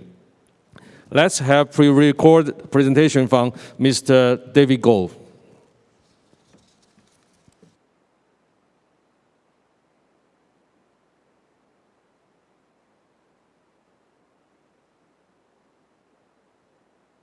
Mr. Ken Wong, ITS Taiwan President Dr. Shi, ITS colleagues, customers and friends of Taiwan, many greetings to you from Singapore. It's unfortunate that I'm not physically with you today to share what I want to share, but I will still be very much thankful for the organizers like TCA and ITS Taiwan for inviting me. A little recap on the keynote that I made last year on the same stage titled ITS, a Living Ecosystem. To continue the living ecosystem narrative, today I would like to share with you a lifeline, the oxygen that keeps ITS pumping. And without that, ITS won't probably exist. This lifeline is data. The title of my sharing is The History, Myths, and Truths about Big Data in ITS. My name is David from PTV Group. I've been a constant learner on how cities can continue to improve the lives of these people through better transportation and mobility. At PDV, we strive to empower more cities, transportation and mobility to become smarter, cleaner, and we've been doing this with over 2,000 cities globally with our state-of-the-art software for the last 40 years. Looking at present time, data is everywhere in our current daily lives. It's now part of our lives. We live in a data-driven world with exploding amount of information from devices that we use, toll gates, telematics on vehicles, detectors on the roads, vehicle capturing device at road junctions. These are where we are collecting an enormous amount of data. Have you thought about how it all began for ITS? Let's look into the life of Lucy back in the late 19th century to the earlier 20th century. She had to use the telephone, which was invented in 1876. And in order for her to do that, she has to cycle down the town on a bicycle that was invented in 1817. On the way there, she was traveling on the road with street lamps illuminated by electric light bulb that was invented in 1879, electric tram that was carrying passengers invented in 1875, and automobiles, which was invented in 1886, and they were already filling up the streets when she got there. She then stopped by the traffic light at the intersection, which was then invented in 1912. Fast forward to the 50s, with more vehicles on the road, drives a lot more random behavior. And in the quest of incorporating driving behavior and randomness of vehicles, attributes for traffic engineering evolution. Traffic simulation was first developed in the 50s. In 1974, Rainer Reutemann developed the car flow model and lane changing model in Germany, which created one of the first traffic simulation based on data derived on usage and driving behavior. By 1980s, simulation models which integrated traffic operations with traffic assignments were introduced. These proved to be useful and effective equilibrium-based tools to analyze and predict patterns based on data collected. You can almost consider that as the digital twin in cities back in the 80s. The corresponding with Moore's laws, the continuing development of microprocessor technology has fostered the development of regional simulation-based multi-models, which are now routinely applied by practitioners worldwide. With new technology and more data that we are giving out, trends and behaviors are emerging. Traffic simulation use cases are ever changing. Now data and prediction algorithms are used to assess autonomous vehicle, V2V, V2X combination, new mobility modes, etc. We have also built up enormous pool of data over the past decades. Let me share with you 3 myths followed by truths, where I will also relate them to actual use cases done in different parts of the world. So what are the 3 myths? Big data are always very costly to implement. Big data projects, like many other digital transformation projects, will often lead to failure. And big data projects are often bulky, big, and often complex. And the 3 truths to big data: they need to collaborate not just within the organization, but beyond that. They need to embrace agility and a mindset for experimentation to fail fast in order to get to the success that we need. The need to focus and localize on a use case that matters to you most and for your city. Being one of the biggest misconceptions, many believe that when it comes to adopting new technologies, predominantly that means an extremely expensive investment, including for big data projects as well. The fact is, not all big data analytics is costly. When enterprises like cities make better informed and smart decisions with definitive plans and embrace modern cloud-based systems, it can reflect in their long-term returns on investments. This also offers organization competitive advantage in the market to be able to easily apply these business insights to optimize and improve operations or processes at a much faster speed. While cost may be one of the factors that affect some companies or cities, one of the ways would be by collaborating closely with industry partners to reach a winning strategy for everyone. It's also important to realize that having important data points from external sources can improve the insights and the quality of the decisions. Collaboration through open innovation can also reduce the risk of failures through best practices across different organizations. The following is a use case that every city aiming for zero emission will have a challenge to grapple. Globally, many countries are pledging for net zero emissions by 2050 and having taken steps towards the goal. Countries like Japan, Korea, Australia, EU countries, and even Taiwan as well, just to name a few. Transport emissions attributed to about 15% of the entire emission for most of the countries. Some of the key targets for Singapore to increase adoption of EVs are installing up to 60,000 EV chargers across their tiny island by 2030 and having adoption up to 50% of all vehicles to be electrified by 2030. To tackle climate change, the UK has announced its Green Plan or Green Industrial Revolution to ban new petrol and diesel cars from 2030 onwards and only allowing zero-emission vehicles from 2035. To make EVs more attractive, charging points should be first made available and regulation will have to evolve. One of the steps to UK's Green Industrial Revolution includes accelerating transition to electric vehicles and the charge points infrastructures. With limited resources, no cities can provide public chargers all around the area. This is where collaboration needs to happen, and this is how it's done between the power network, local government, and solution and data providers. Led by Scottish Power, this innovation project called Charge was initiated to gain insights into where electric points are needed and its impact to its electric grid using travel data, social demographics, point interest. Running for 4 years since 2019, the Charge project supports the UK transition towards electrified transport across several councils like Merseyside, Cheshire, North and Mid Wales, allowing EV users to benefit from this deployment of public charging infrastructure, especially where there is no off-street parking or looking for charging facilities on their way. With the support from the city levels on a strategic green plan, taking action to reduce emissions from the daily transport might not be easy sometimes on an individual level, but by just cutting out even one journey, that can make a drastic difference. The future is how we survive and we win this battle against climate change through collaboration. Now to the next myth and truth. Technology is increasingly critical to businesses, but enterprises and cities constantly fail with digital transformation projects, including data-related ones. Some studies have shown up to 70% of digital transformation projects in enterprises or cities end up in failures. But we can address that through agility and having the willingness to experiment with small steps before taking on the bigger scopes. The next story I'm going to share is something that will touch most people's hearts, especially during the pandemic times. We have a well-known brand and leading innovator in the fast food industry. McDonald's success is attributed to their drive on digital innovation and embracing artificial intelligence, advanced analytics, and digital transformation. According to a survey conducted by Accenture, they interviewed over 8,300 companies in 20 countries.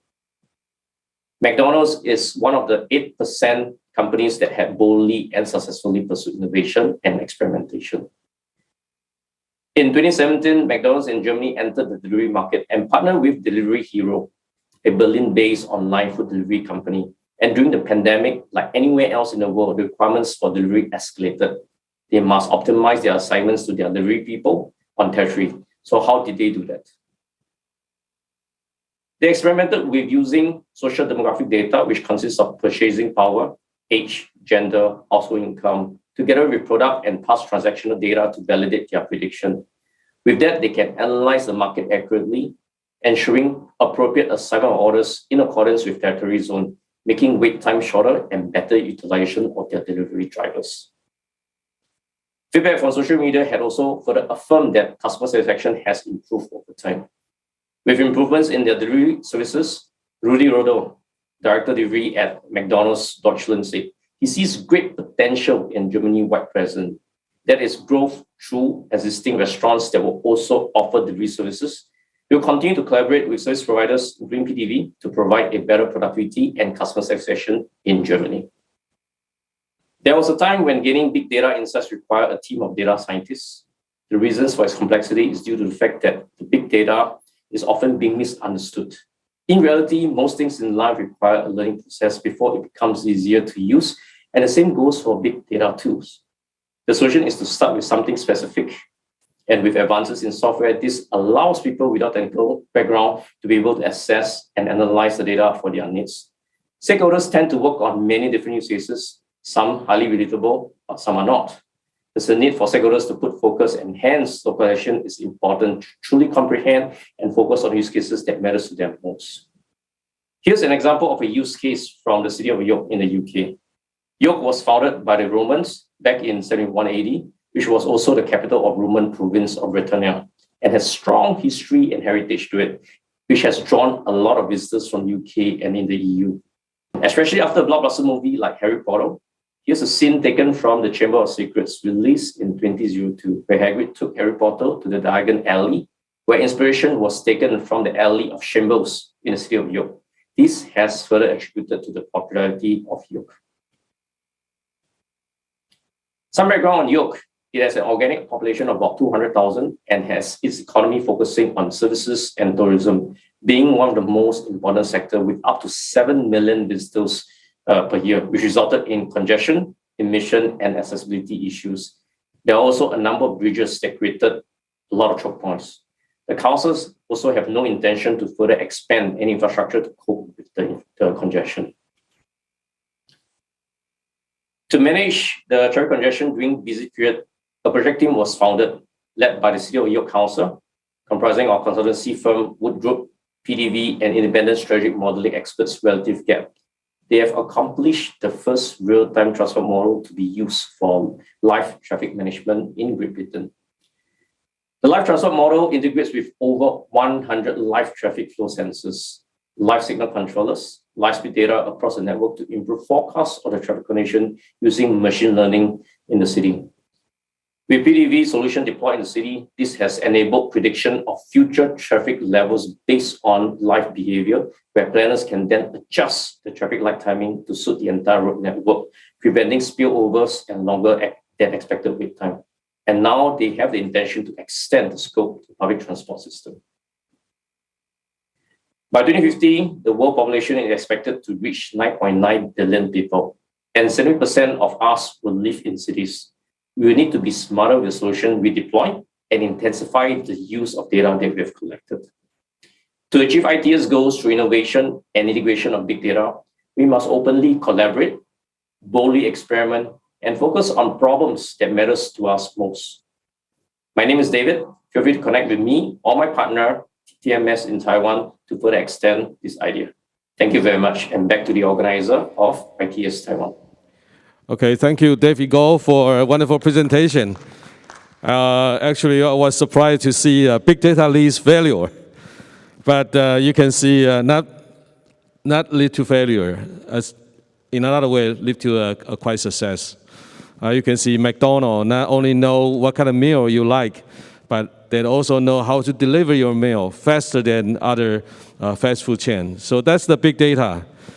And our last speaker, but not the least important speaker, Dr. Yu Shangmin. Dr. Yu graduated from National Taiwan University and received his doctoral degree in 2011. After his graduation, he joined CCI Engineering Consultant Incorporated as deputy manager and became my colleague. His specialty ranging from traffic management, controls, transportation system analysis, traffic safety data analysis, ITS, and system integration. He was invited to IEEE seminar and also KSCE conference as a keynote speaker. Also, he participated CICHE conference in 2018 and AITAA International Workshop to introduce his works on smart cities. It's great to have Dr. Yu again to give us his view on the big data in ITS. Thank you. Thank you, Dr. Huang.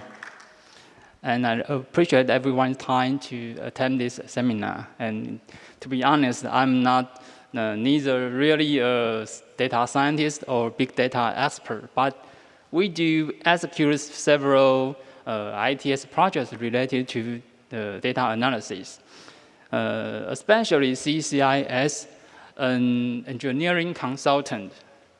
What the most work or we have to do is to provide the profession advice in government projects. So for us, the purpose of data analysis is to provide or help us to make the right decision or appropriate decision.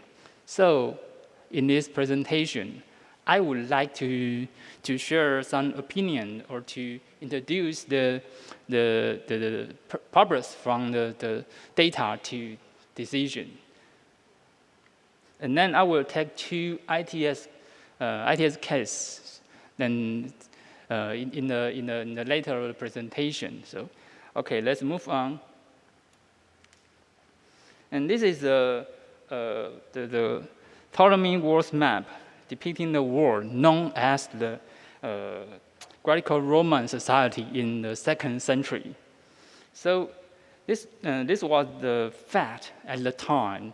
However, in the modern time, of course, maybe some of you will think it's very far from the truth. So. Oh, sorry. Okay. This is the.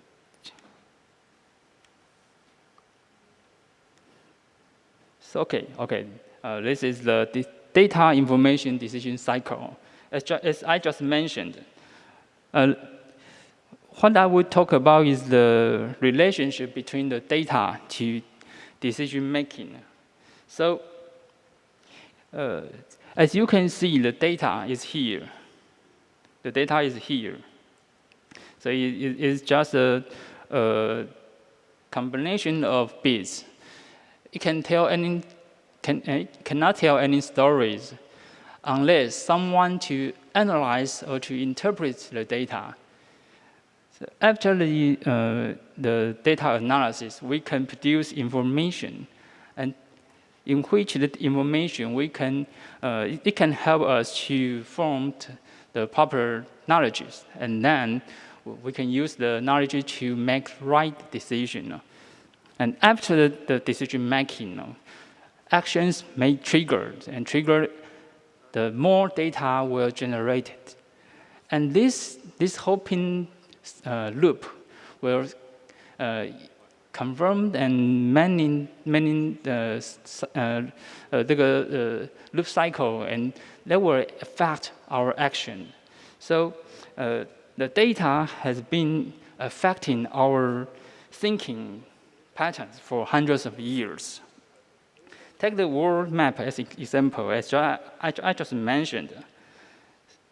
And this is the Ptolemy's world map, and the world map known as Greco-Roman society in the 2nd century. So, as I just mentioned, that was the fact at the time. And of course, from our point of view, the fact is far from the truth. And after more than 1,000 years, the map theater of the world appeared in the 16th century, which is the first relatively correct map in the modern time. And this is the map we are now familiar with. From the map, we can see the geographic location of many countries in the world in this map. And you have to look carefully to find Taiwan. Almost all African countries are larger than Taiwan.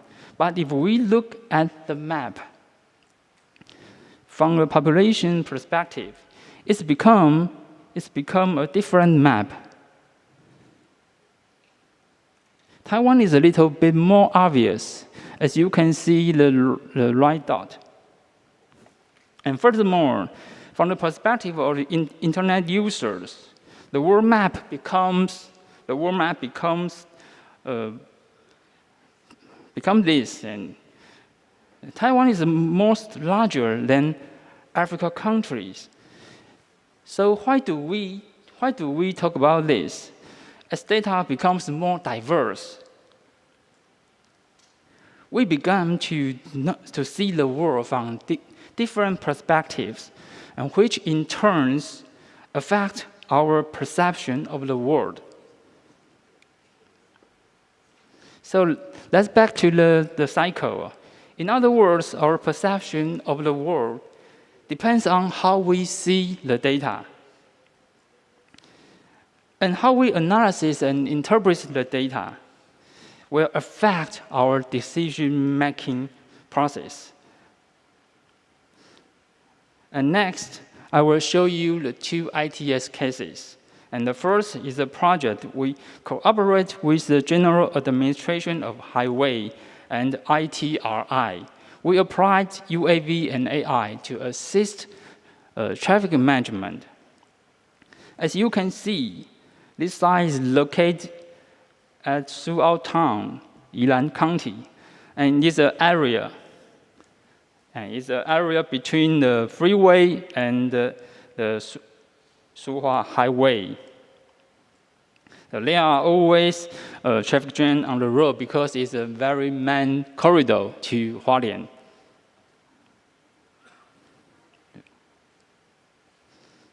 So I believe some of you may have experienced the terrible congestion. And so far there are many detection detectors such as CCTVs or vehicle detectors. But so far it lacks a tool to get a complete picture of the traffic situation. Therefore, we try to use a drone to get images. And then we use 4G technology to send back images in real time, which can not only help us to know the traffic condition, but also through the AI tools, we can recognition, real-time image recognition to identify the vehicles. And the data analysis will output the information such as the queuing length or traffic density. And those information will show it on the dashboard.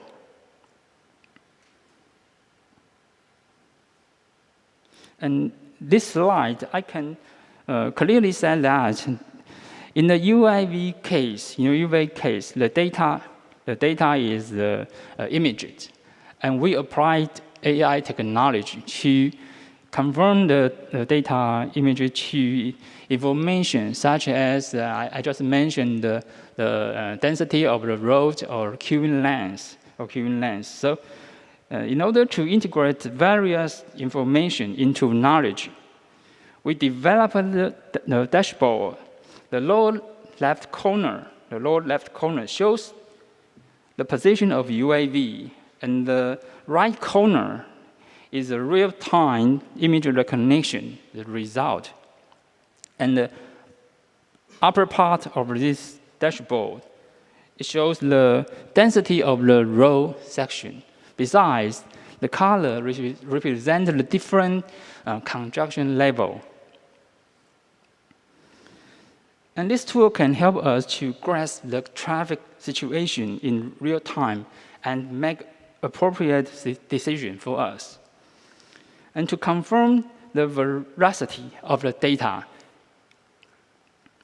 it means we have to know which one is right. Which one is right? Is UAV versus vehicle detectors. So we compare the data obtained by the drone and the vehicle detectors. And as we all know, the data from the vehicle detectors is the timing speed. And however, the data from the UAV is the space-mean speed. So for comparison, we convert those data both into the space-mean speed and density. However, we found that there are a significant difference between data from vehicle detector and the UAV. Why? And which one is right? And I can tell you the data, both of the detector or the UAV, they are right. They are not garbage data, but they have different characteristics. So in this case, this is a video, and I will show you. The vehicle detector provides single point. And I think this in this video. The VD is set downstream at the intersection. So it only can detect the region traffic condition, it cannot to see the congestion downstream further. So when we use data, we have to know the characteristic of the data. Or the data will make a misunderstanding of, and this misunderstanding may lead to improper decision.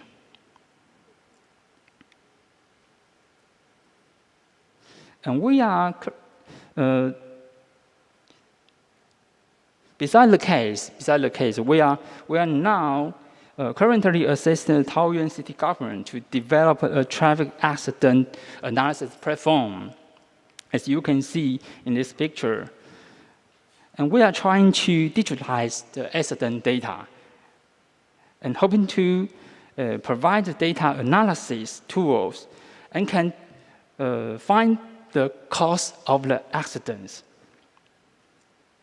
And not only we develop the analysis tool, also we import AI tools to learn from the experience of the improvement.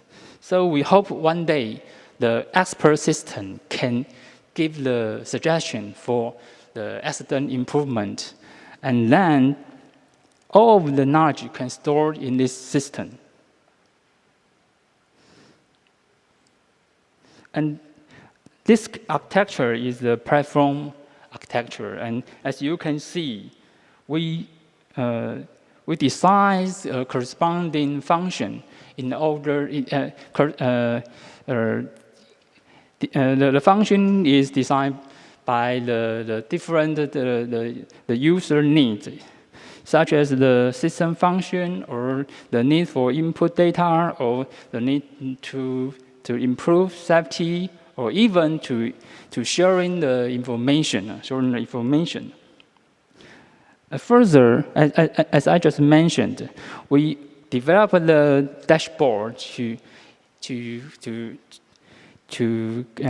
get the information, and we wish the information can form the knowledge to make the right decision.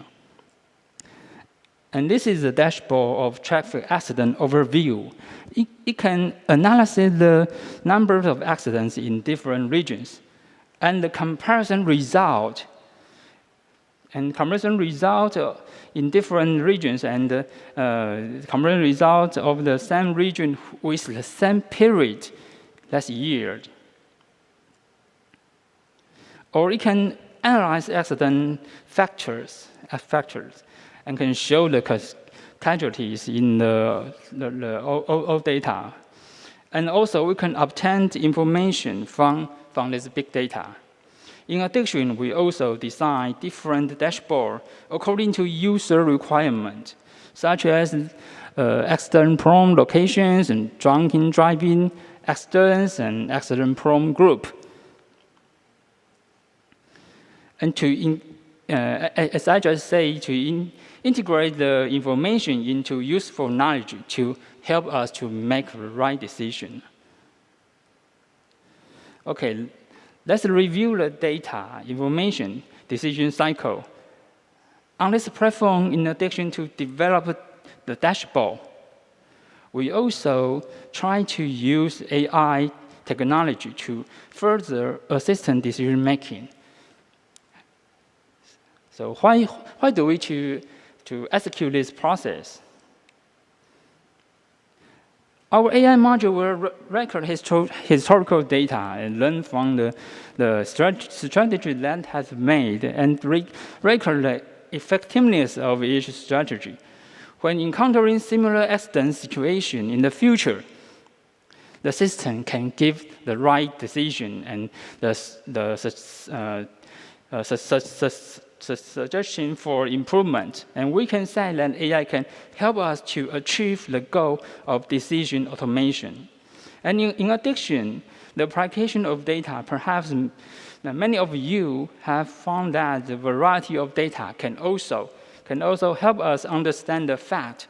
So we're trying to increase the variety of data. So how do we do? As we all know, more than 90% of serious car accidents are caused by humans.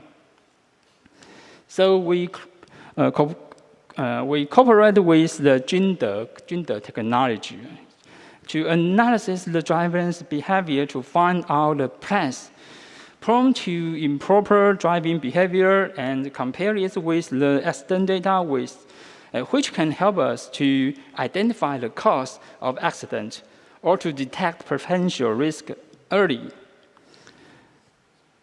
And this data comes from the Internet of Vehicles. 160 million records can be collected every day. And after data cleaning and encryption, data can be analyzed and used in application. For example, we found more than 300,000 temporary parking behavior records in 3 months. Also, we found the characteristic of driving behavior. And through the visualization tools, information can be easier to understand. And taking parking behavior as an example, parking behavior near schools are different at different time periods is very different. So after we compare this information with accident data and the road condition data, we can make right improvement suggestions or strategies such as educational strategy, law enforcement, or engineering improvement. And due to the time limit, the above 2 case experiences are shared with you. And up to now, some of you may wonder why I emphasize the data variety. And this slide can illustrate how the data variety can help us to get a more complete reality. So if the data dimension is limited, as you can see in this picture, the information is not wrong, it's not garbage, but maybe we don't realize the characteristic of the data. So it needs to increase the data dimension to increase the variety can help us to break the data dimension constraints. And such a concept not only in the big data analysis, but also in many other fields. Of course, other characteristics of big data, such as volume, velocity, and validity, and so on, they are also very important, but the key is to understand the characteristics of the data. And also, we have to,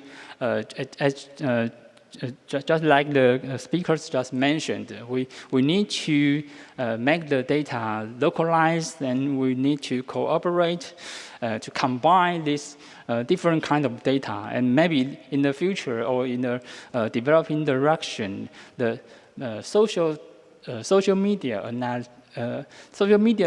data is a very important source in ITS field. And also, if we can combine those data, it can form the digital twin important base, or even the world model in the future. Okay, this is my presentation. I hope the above experience is helpful for you. And thank you all. Thank you, Dr. Yu. I think it's quite amazing to see the different aspect of data. You can see different results. So that's very important for us to, when you have a big data, then you have to look different aspect from different side to understand what's going on for the data. For example, he just said a different map. If you look at the land, Taiwan maybe is a little small, but if you look at the population, actually we are the maybe top 10 country. So I think this is our session of big data. Actually, we run out of time, 2 minutes over the time. So we will hand over to the next forum.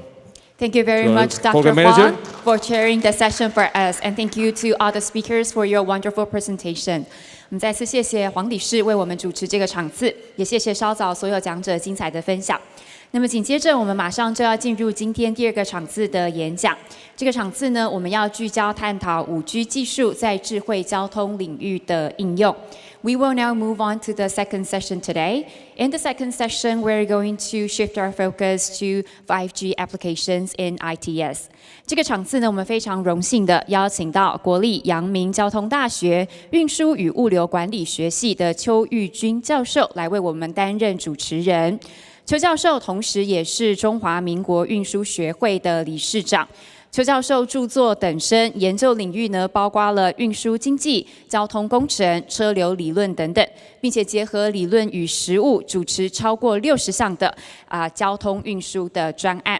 The moderator for this session is Professor Yujun Cho from the Department of Transportation and Logistics Management, National Yangming Jiao Tong University. Professor Cho is also the president of the Chinese Institute of Transportation. He has published extensively in the fields of transportation economics, traffic engineering, traffic flow modeling, and so on. Combining theory and practice, Professor Cho has led over 60 transportation projects. I will now hand the floor to our moderator, Professor Cho. 我们接下来呢，就把时间交给邱教授。我们欢迎邱教授。Thank you all. Thank you for your kind introduction. Prior to our session, I'm so surprised we don't have a coffee break. And we don't have a coffee to drink. Okay. I'm YC Cho from National Yangming Jiao Tong University. I'm very honored and pleased to chair these sessions. As we all know that in the last 20 years, we keep saying that information is king and the knowledge is power. But nowadays in the 5G era, I would like to say that connectivity is king and analytics are power. So there's a day we are trying to make all the vehicles, driver, passenger, goods, and all roadside units connected. And we know the 5G technology make it possible. So this phrasing explains the main thing of these sessions. In this session, we are so lucky. We have 5 speakers, outstanding speakers, who have rich experience in the 5G application in ITS. So I was told many times that we have a very tight schedules. I also thank Dr. Wang that controlled last session very well. So without further ado, I would like to invite our first speaker, Mr. James Lee. Okay, thank you. James is a Vice President of Far Eastern Telecom. He is in charge of enterprise product and solution management. So he has a very rich experience in working with Far Eastern Telecom. I have a chance to work with Far Eastern in implement several projects. So I think it's time for you, James. Welcome. It's all yours. Thank you. Okay. Thank you, Professor Cho. It's my honor to share the progress of 5G to enable the ITS service from Far Eastern. Today I will cover the following agenda to give a very quick update for Taiwan 5G progress in the past 2 years, and to share what is Far Eastern focus on the ITS and how we empower the service through the 5G technology, and give very quick highlight for few cases. First, allow me to introduce FET a little bit. Okay. FET started with telecom services, including mobile, fixed, and broadband. In the past few years, we also went through a digital transformation journey. We embraced big data, AI, IoT, 5G, cloud, and security technology. Not only telecom service, now we offer a lot of digital service and solutions to government and enterprise customers. So FET already evolved from telecom operators to system integrator. In the past 2 years, 5G deploy is very fast in Taiwan, and the market is also very competitive. In 2020, 5 operators get spectrum with unexpected price. Actually, it's global record high. But anyway, all the operators launched the service in same year. After 1 year aggressive implementation in 2021, Taiwan gets OpenSignal Global #1 award. It's not easy. Among that, FET is the top ranking in terms of speed and user experience. It's very solid 5G network for FET, so it's very good to utilize the 5G to empower the ITS services. This is the framework of FET ITS focus. We are very solid on connectivity layer, which include NB-IoT, 4G, and 5G. In the application layer, we focus on 6 categories: vehicle sharing, parking management, traffic safety monitoring, public transportation management, CV2X, and tourism services. Most of those services can be served by 4G network, but may encounter performance issue for some services. For example, law enforcement and CV2X, if they need higher resolution video, use LTE may have the lag occurred.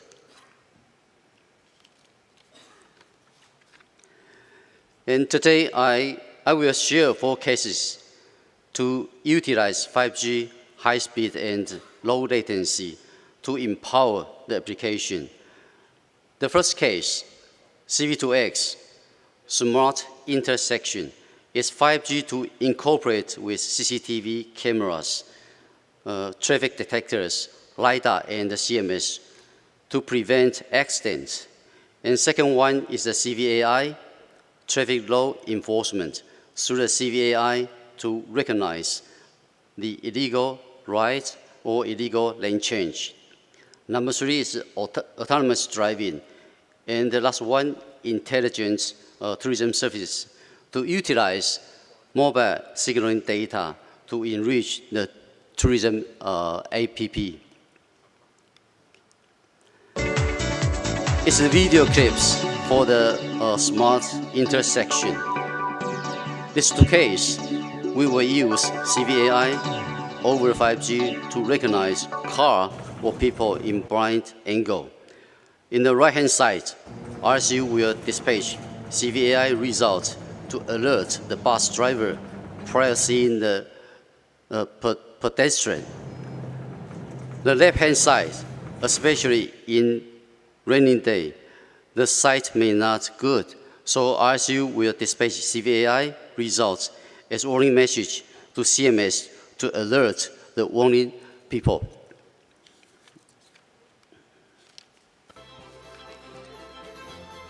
And is autonomous driving field trial in Taipei City by 5G CVAI technology to capture and analyze information dispatched to the OBU for autonomous driving reference. It's trial in a controlled environment. The applicable scenario includes an amusement park, golf course, or harbor. It's not going to the full open area yet.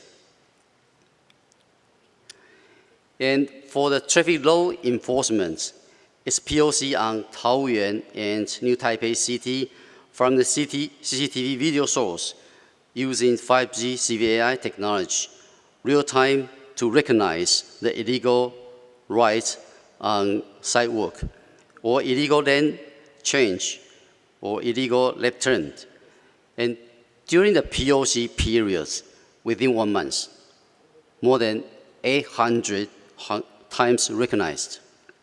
I think this will reduce the police loading and also improve the traffic order and the safety as well. And for the last case, it is the project in Kaohsiung City. We use 5G user signaling data to real-time monitor the crowd density for specific hotspots and integrate into the existing K-Pass app for tourist transportation and attraction planning. This app is designed by Kaohsiung City. In this app, tourists can query the crowd density, buy the ticket, or search for the transportation and attraction guideline. Based on the crowd density query, tourists can reconsider all the ordering tourism pass and the transportation planning to get better travel experience.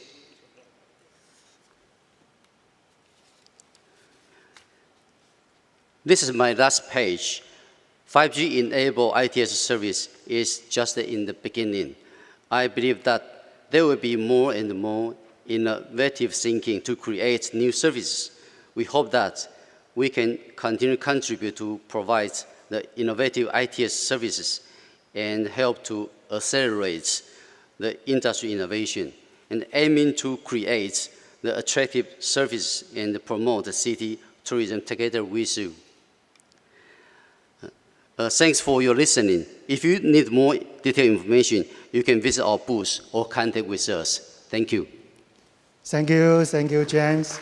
Thank you for your wonderful speech. Thank you.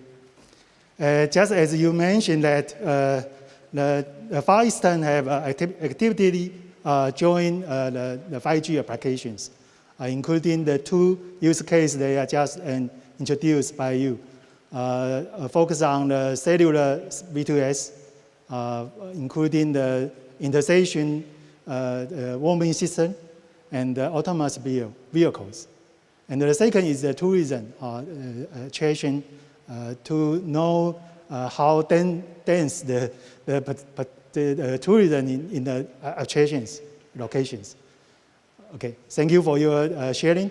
Okay, due to the time limitation, I would like to move on to the next speaker, Dr. Si Seng Sun. Dr. Sun is the session chief of AIoT Lab of China Engineering Consultants. His topic is the future and the trend of the 5G in ITS from the perspective of academia. Let's welcome Dr. Sun.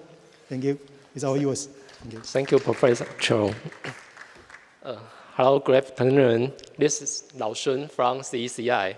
Today, I will talk about the future and trend of 5G in ITS, especially for vehicles, and from the perspective of academia.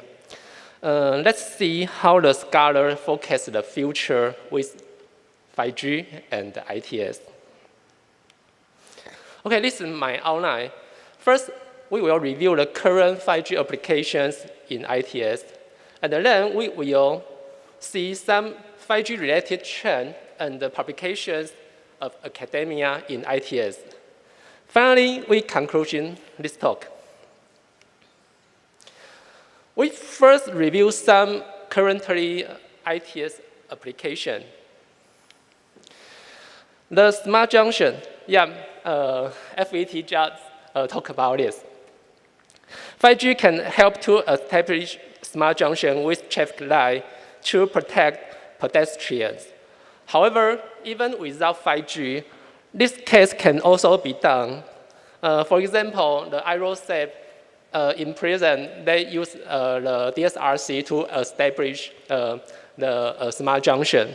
But now it has become a 5G-enabled smart junction. The emergency vehicle requesting, the preemption of the emergency vehicles is a very important application in 5G ITS. In Taiwan, as I know, Tainan and Kaohsiung has do this application now. The see-through application, for example, the changing lane and the car platooning is a very emergency application for 5G in ITS. However, this application uses the high bandwidth and the low latency characteristic of 5G. But many countries have studied how to realize this for better performance. Every time I talk about 5G, I like to use this snapshot as an example. This is a 5G AA YouTube video clip. It says, when vehicles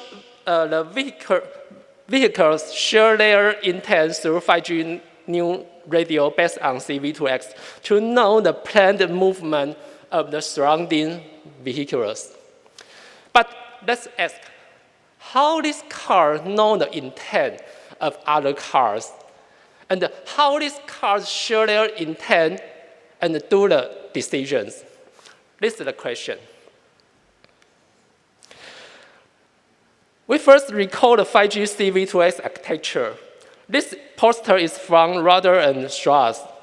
As we can see, 5G had V2N, which uses LTE UU interface. And the 5G has V2V, V2I, and V2P, which use the PC-PHY interface in the IT span. But what the difference in the air interface and what the difference without beyond the air interface? So let's see the 5G relative chain of academia in ITS. First, we talk about the global information of ITS. There are many ITS-related QoS criteria. For example, delay, bandwidth, packet delivery ratio. We have NFV, network function virtualization. We have VNF, virtual network functions. We have VM. We have the containers. But everyone talk about network slicing. How this technology combines with ITS? The network function and the network slicing can help to satisfy different scenarios and the different applications immediately by the container and the SDN technologies. With SDN, the global information can be collected to the local side. The local information can be gathered to the global side. And the global information can help the ITS system to do a better decision. Let's see how SDN can help to collect global information and reduce signal cost. In the left picture, it is the traditional heterogeneous network. And when a car moves from a source base station to the target base station, there are many signal processing from the UE to the source base station to the target base station. Many control signal exchange. And after the information changed, the signal have to bypass through the MME, the serving gateway, or the home InnoB. This is a very complicated, very complex signal exchange process. But with the SDN, the software-defined network, all local information can be collected through the SDN controller. And the information exchange is faster than the traditional architecture. And the SDN controller can make a global information and make a global decision such that the handover procedure can be done within a less time, such that realize a higher handoff procedure.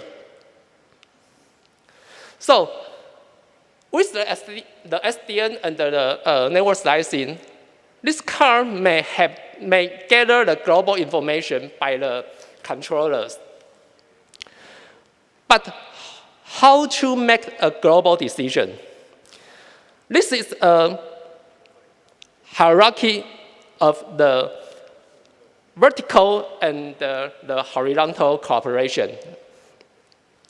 In this architecture, we can see there are many local coordinators which can gather the local information and make a local decision in each location. This is so-called the horizontal collaboration.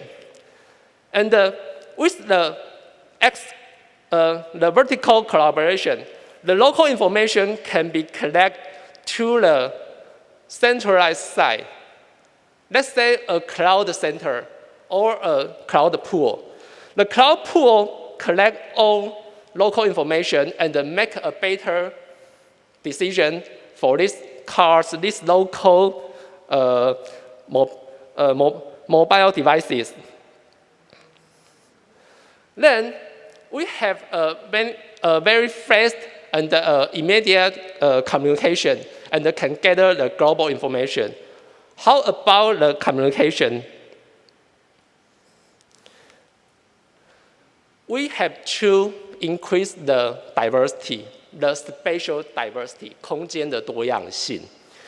The spatial diversity means that we can have many transmitters, many beams to cover the location which we are interested. There are many research that use the drone, the UAV to transmit data. But how the UAV and the drone communication with each other?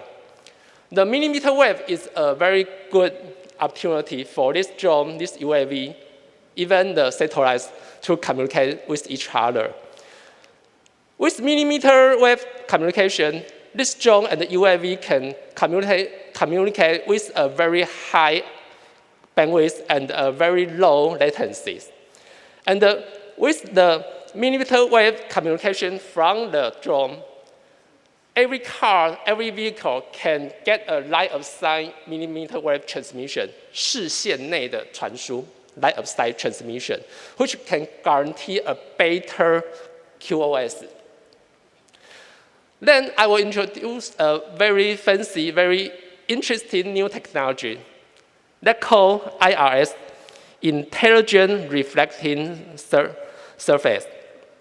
The IRS is an extension of mass MIMO, but with less energy consumption, more degree of freedom, and MIMO gains.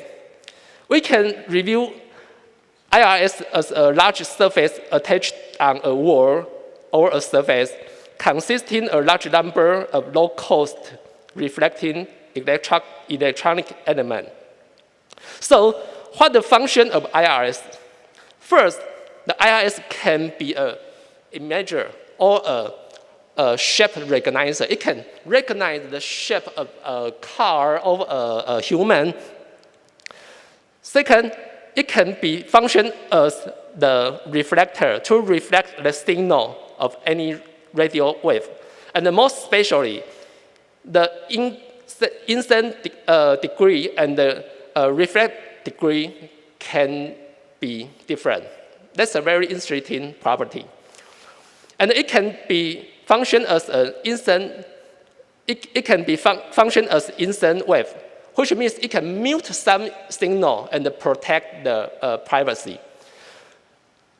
Or it can just it can be a transmitter. This paper in the March present a UAS assist V2S network, which means it carry the IRS flag to the UAV. We first recorded this paper in 2000. Even in 2 years, within the past 2 years, this paper has been cited for 1,000 more times. Many communication scientists and scholars are very interested in IRS. So when we combine IRS with UAV in the ITS, what can we do in the future? The first, it can help to do the full-angle reflection. What means the full-angle reflection? The communication of the traditional communication may be blocked by buildings. But with IRS, the signal can be reflected with any angle and make a very good communication. Then the IRS can do a very good coverage extension, or it can be a relay from satellites to the vehicles. Many people talk about 6G. The 6G use the terahertz communication. The IRS can also behave with as a terahertz communication reflector, or it can help to platoon the cars as a coordinator, or offload the task from the car to the remote servers. As an imager or a recognizer, the IRS can help to recognize these cars or the accident to detect the accident. And it can help to do the road surveillance. The last technology, the vehicle mount base station. Many researchers in the past 2 years think about the vehicle mount base station, which the car itself is a base station. With these technologies, the communication throughput can be increased dramatically, and the latency can be decreased. We have the global information, we have the communication. What we need next? We need trust, and the trust to protect the privacy.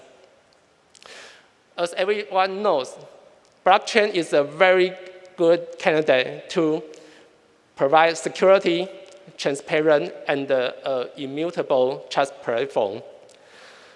Many researchers in the past year, they integrate the blockchain with 5G and with ITS to build a trustful platform. Since the ITS need a very clear, very transparent, but secure data, by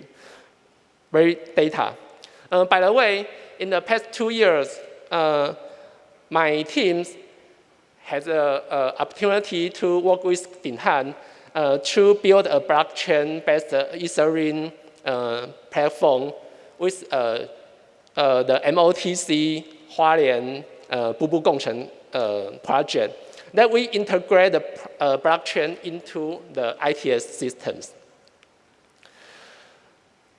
Many people, many organizations, and many telecom companies want to share their user data, but users don't want their data to be seen.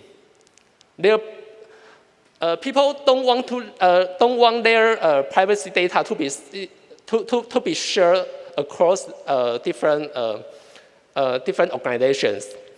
The federated learning and the consortium blockchain is a very opportunity to share user data, but without the privacy leaking.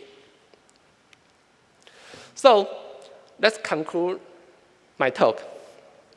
Today I talk about the global information, network slicing, SDN, and collaborated edge computing. Then we talk about the communication from 2D to 3D, the UAV and the satellite. We talk the IRS, a very fancy technology, which may be a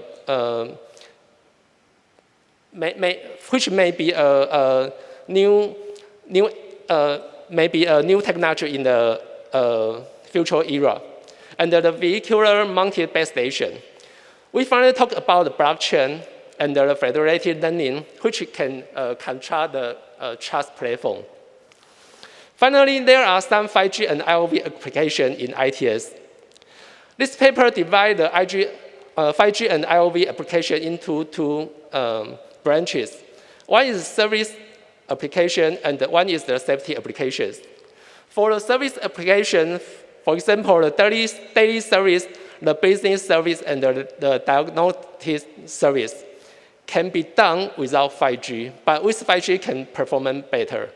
But the public safety, the road information warning, and the ITS management application, they need immediately data exchange and high bandwidth, which is the 5G domain. Thank you. This is my talk. Thank you. Thank you, Dr. Stern. I can finally understand why the subtitle of your topic from the perspective of academia. So Dr. Sun summarizes medically many up-to-date papers in the 5G technologies. Some of them are quite new to me. For example, the IRS. It is the first time I heard this technology. As to the vehicle-mounted base stations, I heard from some company, from the scooter sharing company. They are claiming they can make their moving motorcycles as base stations. Okay, I think it has become a reality soon. Okay. Due to the time limitation, I would like to invite our third speaker, Mr. Michael Lee. Michael is the division director of the Division for Telematic and Vehicular Control System, Industrial Technology Research Institute. His topic is 5G V2X application in ITS. Michael, please. Thank you. Thank you.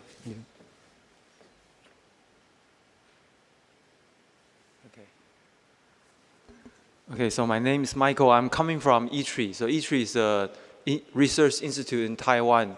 We focus on research and develop technology, and then we try to transfer the technology to Taiwan companies to help in certain fields. So my field is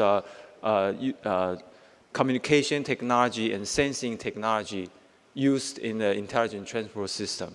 So today I'm going to share with you some of our application we have been using in ITS that is related to 5G and also sensing.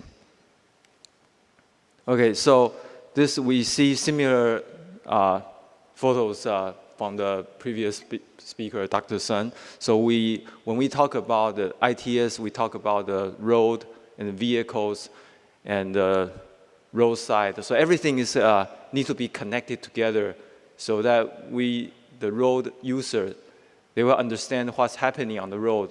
And the main purpose is to have a safer road travel. So what consists of this kind of technology is we will have smart roadside communication tools and also in-vehicle communication devices. Okay, so you can see there's roadside devices, in-vehicle devices, and also we can have changeable message signs. So on side of the road that you can see different kind of warning in real time. So actually we work with many different partners in Taiwan, and we have deployed those kind of technology in different parts of Taiwan in more than 30 intersections and in 8 different cities. So I'm trying to show you some of the very interesting application we have been doing in the past 10 years. So this one also, the FET, also the Vice President Lee has also shown that in Taipei City, there's a big road, Ren'ai Road, and the traffic is one way, but the bus is going the other way. Only the bus going the other way. So it's kind of confusing for foreign people. There's a fatal accident because people trying to run through the red light and then be hit by the car. He doesn't know the car is coming from different directions. So we try to develop sensing technology using LiDAR to develop person crossing the street. And we use radar to develop, to sense the vehicles. And if we see that there is some possibility of a collision, we try to warn the pedestrian through the changeable message sign, and also warn the driver through an onboard unit. Because the bus is going on a fixed route, so we can deploy those onboard vehicles onto the bus. And for the past 2 years, they have a report that the accident rate actually will go down. So actually it helps because it's not zero yet, but as you can see that as people get warned, yeah, you will be more safer, even if they make some mistake in crossing the road, but it will be safer. And we also see in Kaohsiung on the light rail. Light rail is also mixed traffic with the street. And you can see the light rails, you can detect that there's vehicles crossing the street, and also warn that there's a vehicle coming in 3 seconds from the left. And so it's kind of dangerous, but the light rail driver can see the warning beforehand and then may take action. And also in the nighttime, the onboard device also helps the driver to know how many seconds left for the signal, because it may have to stop. Also, the light rail, because it's mixed with the traffic, there's many fatal accidents. But 1 year after this deployment, we also see that the accident rate go down hugely. This is last year we installed on the ambulance in Kaohsiung City. So you can see that when the ambulance turn on their ambulance functioning, it will send a signal to the roadside and try to change the signal controller, try to change the signal to allow the ambulance or the fire truck going through with green light.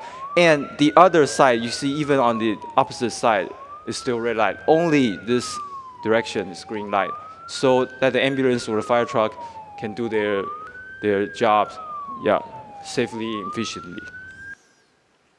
And we also apply this kind of communication and sensing technology onto autonomous vehicles. There are many autonomous vehicle test sites in Taiwan right now. More than 10 projects has been approved in the last year. And so this kind of signal phase and timing information can be deployed onto the shuttle bus services, so the bus will know that the autonomous bus will know exactly how many seconds left for the bus, so they can travel very smoothly. And also they can benefit from those collision warning benefits. So we try to move to 5G, right? The technology is the same, but it's, in 5G it's the bigger, broader bandwidth and lower latency. And currently, the software part or the international protocols is mostly the same. The higher layer software is mostly the same. But the 4G to 5G, so LTE to 5G new radio, the physical layer is different. So you have to apply it to a different physical layer. But in the meantime, the physical layer, the chipset for 5G V2X is still under development by some international chipset companies. And I think according to them, the manufacturer, the mass production will be somewhere in the later of the year or early next year. But we can still do this kind of test with the software on top right now. So also we are working some project with sponsored by the Ministry of Economic Affairs to develop the release 16, 3GPP release 16 NR CV2X for the coming years. And already on the top, this is a project sponsored by the Ministry of Transportation and Communication that in last year they already have this V2X interoperability field trial in the northern Taiwan, Damshui. Different companies has joined this kind of test. And all these applications, you need a monitoring system behind them to gather information and to see and to analyze and see if anything needs to be improved. Okay, so lastly, I'm trying to talk a little bit about autonomous vehicles and autonomous mobile robots.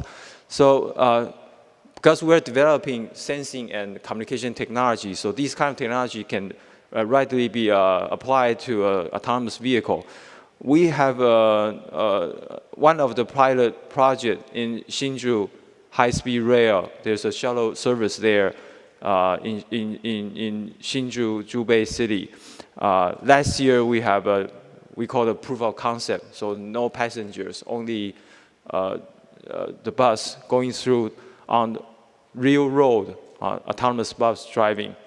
And hopefully this year we'll get an extension, and maybe in the later half of the year we can have a proof of service, meaning that we can have passengers on and to really on the real road in the busy street of the Hsinchu and the science park area. Okay, so an autonomous bus equipped with LiDAR, camera, and GPS, and CV2X, and radar. So you have all kinds of different sensing capabilities to help it safely navigate the busy street. And also, it's very important, you will need a very high density map to use for accurate positioning.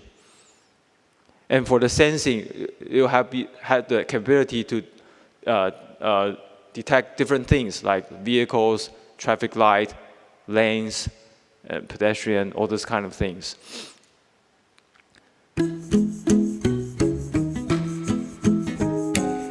So we also need CV2X to help the autonomous bus to be more safely on intersection. In response to the development of foreign vehicle-to-everything technology, CV2X, the 5G AA Association is currently formulating new technical specifications and field tests.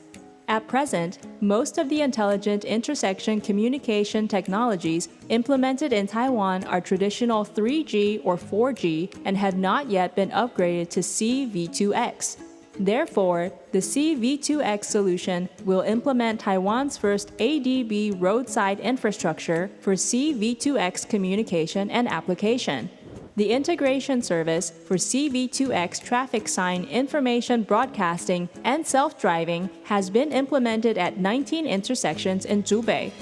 It's also planned to implement CV2X intelligent intersection collision avoidance systems at intersections with signs to enhance the active protection of self-driving cars, thereby reducing the risks of accidents for passengers, pedestrians, and other vehicles and protecting the lives and properties of road users.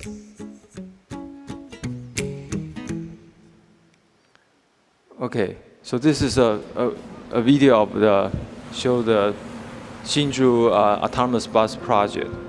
So actually it's really driving on the real road with approval of the government. It's about a 5 kilometers shuttle service for between the high-speed rail station and the Sheraton Hotel. As I said before, currently right now it's on trial without passengers, and we hope to be able to take passenger in the later part of this year.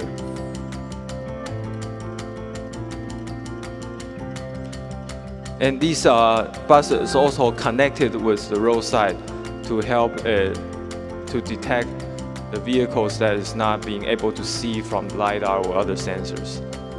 And also fully connected with the intersection traffic signals, so you will know the exact timing of the traffic signals. So this video just shows you that there are some different part of the scenarios we have to be able to pass in order to drive on the street. Like be able to pass the cars and to detect the traffic lights and to watch out for people crossing the street, etc., etc.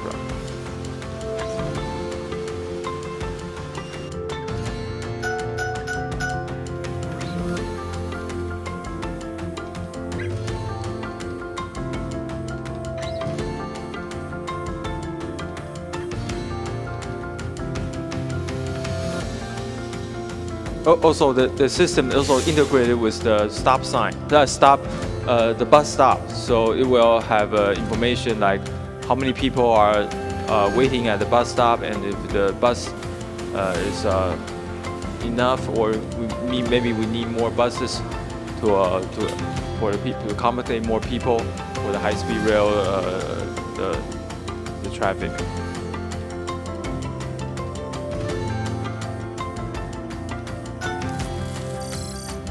And also the system is also communication with the back-end server. So anything happen inside the autonomous bus, it can be emergency connected with the back-end. But in the first service, there will be people on the bus. So not really a driverless bus.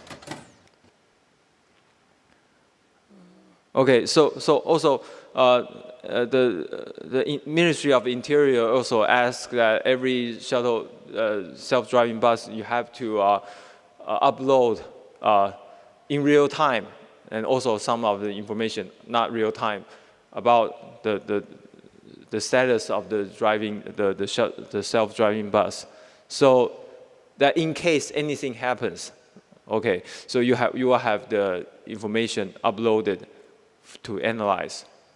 For example, there's a collision happened, and then the video before and after the collision will all be uploaded onto the server, and so it will help them analyze what has happened. So all this kind of information is mandated by the government. So we have not only the camera, the sensing for outside, we also have the sensing for inside.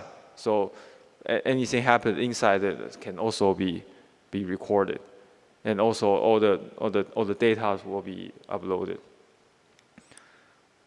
Okay, so trying to take this kind of technology into different uses. We're talking about smart city, smart factory, smart transportation. So there are many different parts of the application that we can use.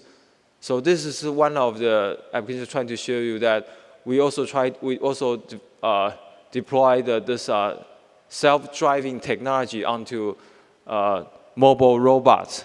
So it is also possible for logistics, right? We can use this for cargo deliveries, and also the factory management, all kind of things. And so soon that those kind of work will be automatic, will be less person involved, more safe and more efficient, and more we can be more time saving in many cases. Yeah, so I think that's all I'm trying to share today. Yeah, thank you very much for your time. Thank you, Michael. As we can see, Michael participated in many 5G application projects, such as iRoad Safe deployment in Taipei and Kaohsiung. Surprisingly, we can see the curtail the accident rate by 70% and 80%. Wow, what a good system. In addition to that, Michael also introduced some project in smart signal control, such as the preemptive signal control for emergency vehicle, for the light rail train, and also some project of autonomous vehicles. We are happy to know that the projects are past POC process. They are going to the POS. So I'm looking forward to the service of this autonomous vehicle. Thank you again. Let's join me to welcome our fourth speaker, Mr. Wen-Kai Liu. Wen-Kai is the Deputy Director of the Smart System Institute of the Institute of Information Industry. His topic is the image-based 5G AI application in ITS. Okay, so where? Okay, please, yeah. So let's welcome Wen-Kai. Okay, it's thank all you. Yours. Thank you.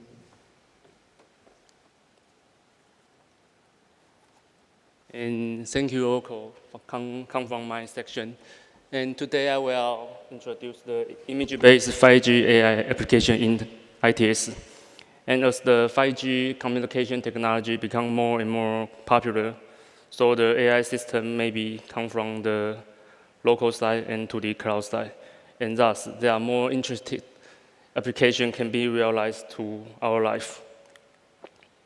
So it's my outline today. At the beginning, I will want to introduce the image-based 5G AI technology at the beginning. So, and I will share some application in 5G ITS in Taiwan. And all the cases I have done as before, which may be the AI traffic enforcement, assistance for vulnerable road users, safety assistance, and collision warning, and AI model embedded CCTV. And this is the 5G AI infrastructure in ITS, which are contained three parts.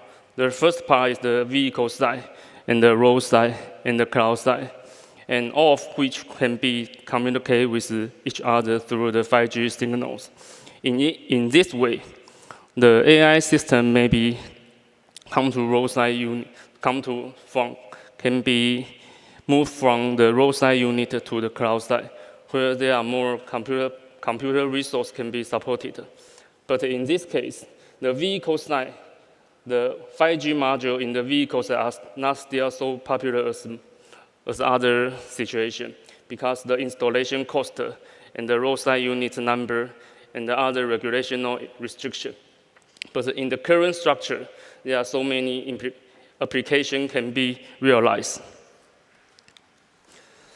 So for the image-based AI technology, we are focused on the object recognition and the tracking. If we want to apply this technology to the ITS application, we must to identify or to recognize the object or the vehicle in the image very accurately, which may be the scooter, taxi, pedestrian, sedan, truck, bus, or bicycle, etc. And we are not only recognize this object, we only need to track the object in the video. You can see the green curve. The green curve is the historical trajectory, and the blue line segment is the predictive movement. And the corresponding tracking algorithm are the most computing power intensive.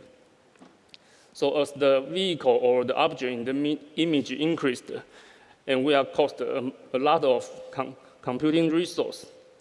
So this issue can be solved by the 5G technology. Also, the image-based AI technology has been very successfully used in a lot of areas, such as relative simple and relative fixed area. But it is very still comfortable and very difficult and complex in ITS application, since there are so many uncertainty issues in our area, which may be like cloud, light, wind, or even a box. So in our scenario, we divide into 4 individual major categories, which is the sunny days, rainy days, clear night, or rainy night. And based on the AI system, as I previous introduction, I have introduced to you 5 major cases in Taiwan. The first is AI traffic enforcement. The second is the assistance for vulnerable road users, and the safety assistance on scooters, collision warning on intersection, and finally is the AI model embedded CCTV. And only the safety assistance on scooters will contain the 5G device on OBU. I will introduce to the first application, AI traffic enforcement.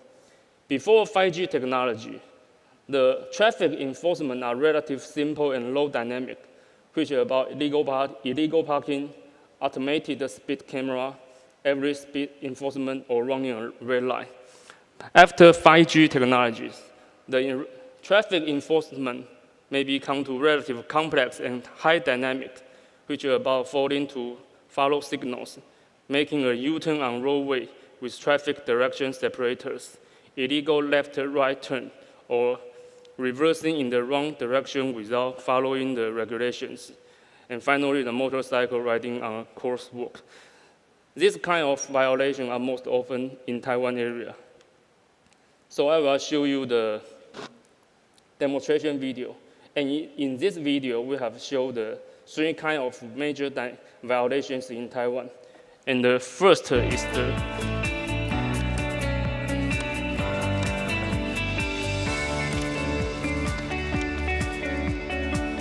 the making a U-turn on roadway with traffic direction separators. And the second is the reverse.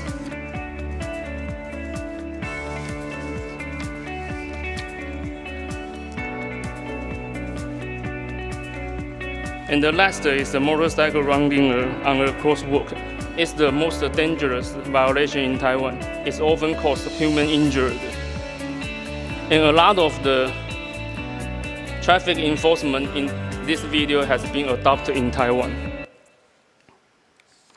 So the second application is the assistance for vulnerable road users, which means the pedestrian or scooters.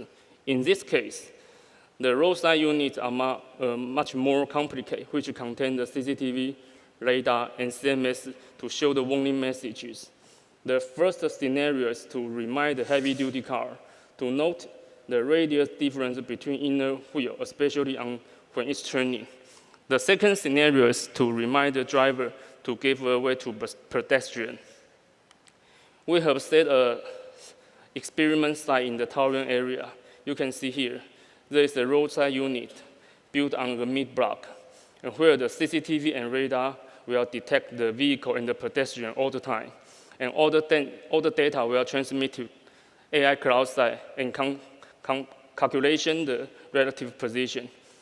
If the collision may occur, the CMS will show the warning message. And later I will show you the demonstration video. The first part is the driver's perspective, which will show the viewing angle of the driver. And the second part is the roadside perspective. And finally is the CCTV perspective. This CCTV image will use to event detection. So the first is the inner radius, wheel radius difference. And you can see here is the CMS to show the warning message. And also we show the license plate number.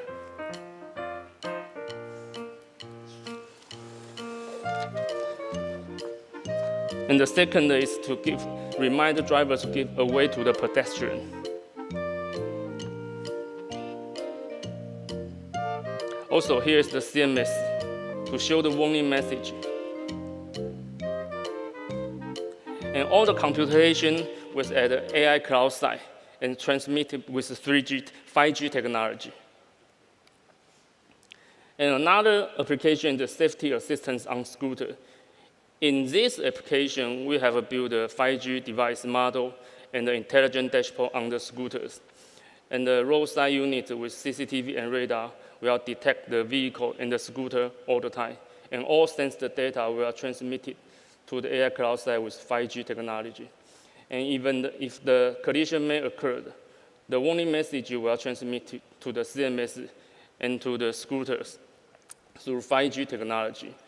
And this experiment we have held on southern Taiwan for several months, and we collect more than 700 scooters for experiment. And the experiment shows that our system can reduce the car accident very significantly. This is the intelligent dashboard we used in our experiment. which there are 4 different kinds of icons, which is used for variety of vehicle coming direction. And this intelligent dashboard is based on the 5G OBU to receive warning data from AI cloud side. And the last is the collision warning on intersection. The intersection where we are focused on the unsignalized intersection, and we focus on the head-on collision and the cross-side impact collision. We have built an experiment site on the Taipei Yangde Dadao, and there the CCTV and the radar must detect the vehicle speed very, very accurately. This is the scenario we are focused.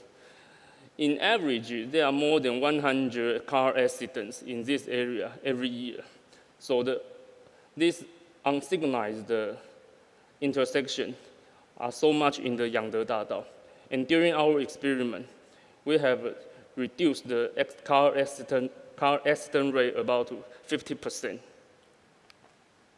And in order to make the 5G ITS more widely, there's a new idea to embed our AI model into a CCTV, which can also make the ITS more valuable, since the last application is the AI model embedded CCTV, which is used to balance the cost of deployment, which is about the cloud side and the roadside. And in order to cooperate with the roadside and the cloud side, we must develop a lightweight, low-powered AI to computing the application. And since the computing power or computing resources in the chip are still limited as well, so we must retrain our AI model to fit AI chip. And we only focus on the common object. And this kind of CCTV can be used for relatively simple applications, such as image-based vehicle direction or relatively low dynamic applications. This is our AI model embedded CCTV tested in Neihu area. Almost of the object can be recognized in a heavy raining day.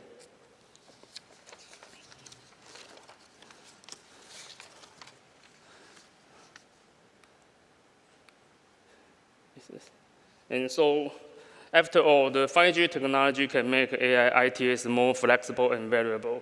So there must be more interesting ITS application will be realized to our life. Thank you for my presentation. Thank you. Thank you, Wenkai. Thank you for bringing us the AI camera and AI cloud and how to use this technology to make the traffic enforcement and to improve the traffic safety. As we know, the traffic safety have raised to the national level.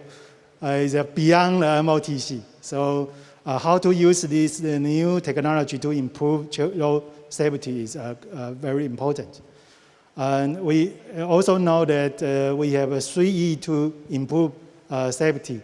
But the enforcement always is the best and immediately efficient approach. So how to use the AI camera and the AI cloud to enforcement and to improve the safety, I think is a very good application of the 5G. And I also have a chance to participate in several projects of the AI camera. As I remember that we use the AI camera to identify the vehicle. I think it's not a problem. The problem is that we are continue to tracking a vehicle. The trajectory of the vehicle will be an issue. So based on some project I participate, the trajectory of the vehicle, they will suddenly disappear during we are tracking them. And then after maybe 1 or 20 meters, they will come again. So maybe I can ask for the Wenkai to help us to develop a more efficient AI camera. Okay. Thank you again for Wenkai share your studies. Last but not least, let's move on to the last speaker, Mr. Mingye Xie. Mingye is the Vice President of Huacom Systems. His topic is Intelligent Transportation Open Field Test Research Project in Danhai New Town. Let's welcome Mingye. Thank you. Thank you, Professor Chiu. Since I'm the last speaker, and also I look at the time is only 18 minutes left, but anyway, I'll be quick, okay. So I will cut the commercial time for Huacom, since we don't have enough time. Since I think my colleague of Yitree mentioned there's a project in the Danshui. That's the project that I will be presenting. Actually, this project was sponsored by MOTC. Okay, there's a three-phase. The first phase was started 2 years ago and ended last year.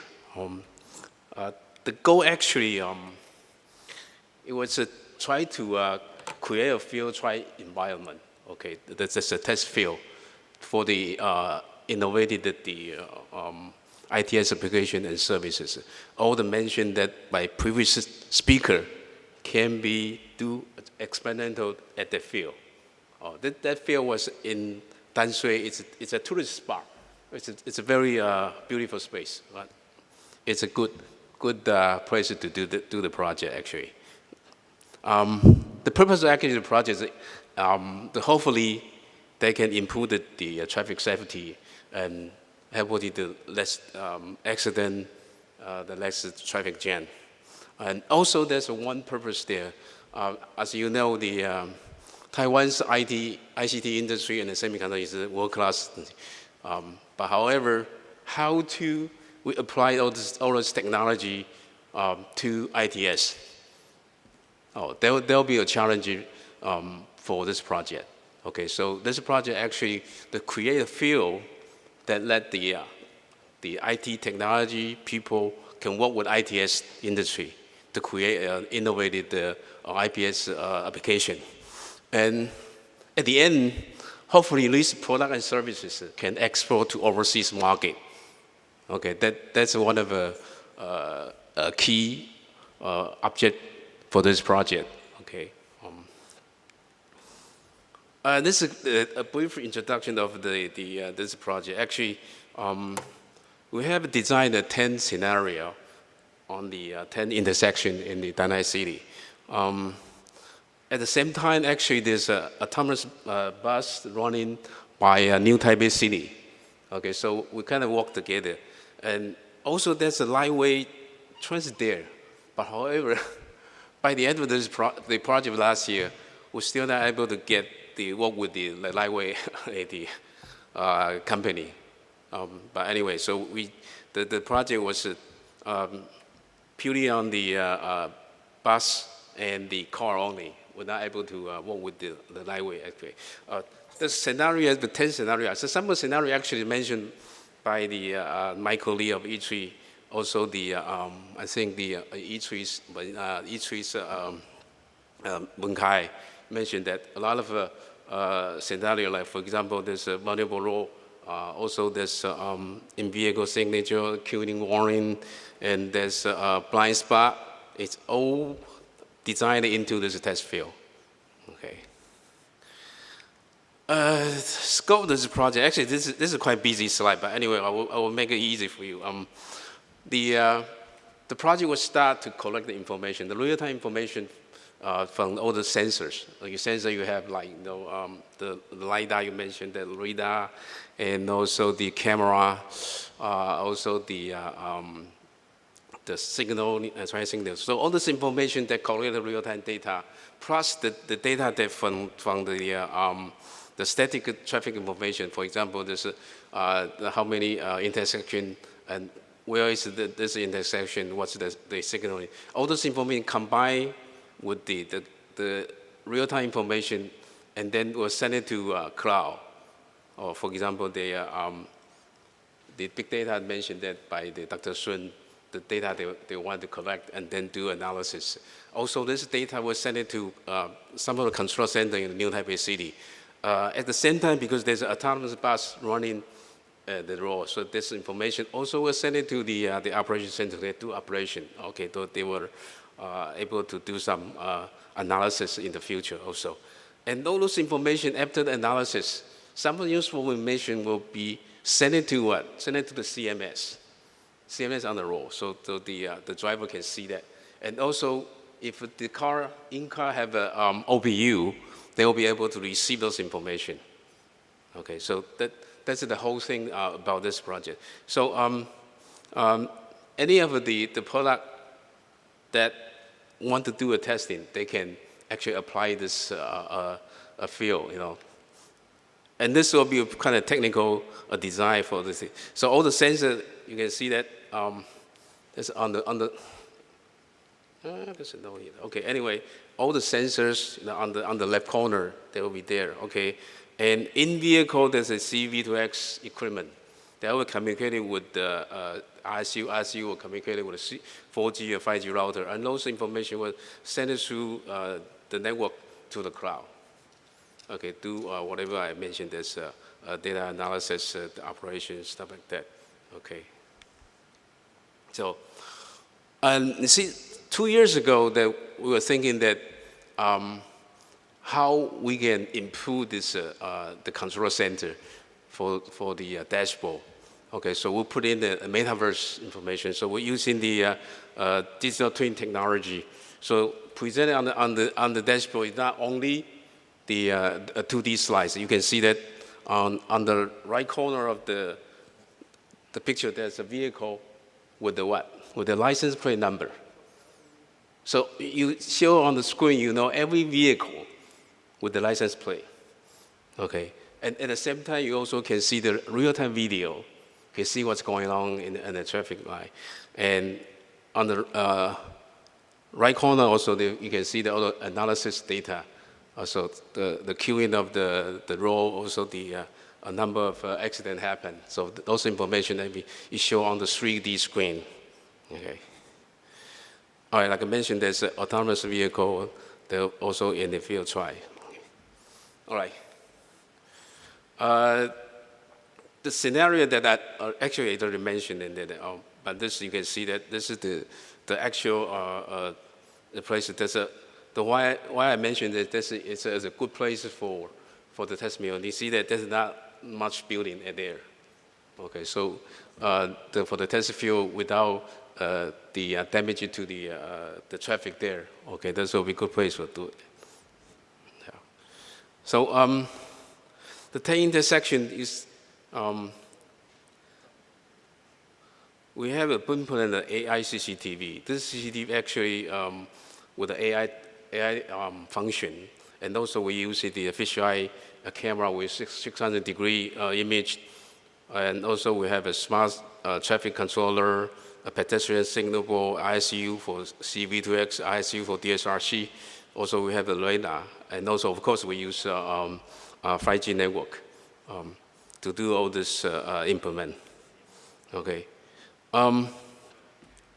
I think the wonderful speaker mentioned that about the traffic signal, the queuing methodology, that the current the timing always a fixed schedule, right? If it's 10 seconds, will be 10 seconds, 20 seconds, no matter how long is the queuing in the signal.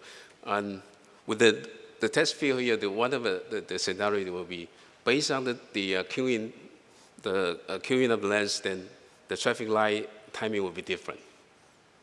Okay, so we call it adaptive signaling. They will be able to implement that. Okay, so you see that all this information will be collected by the fisheye camera, the 300-degree, and they will do analysis or to make a decision how long this the signaling should be going. Okay, and the other is the traffic sign. Okay, another signal and sign was actually pretty much fixed on the roadside. We were trying to do the e-traffic sign. All this sign will be electronic and able to send it to the in-vehicle. You're able to see that information in your car. Okay. For example, this in the OBU, you can see that it's a red light, and also will be telling you this how long you will be turning into green. Okay, so you're able to control your vehicle. Okay, this is to detecting the blind spot.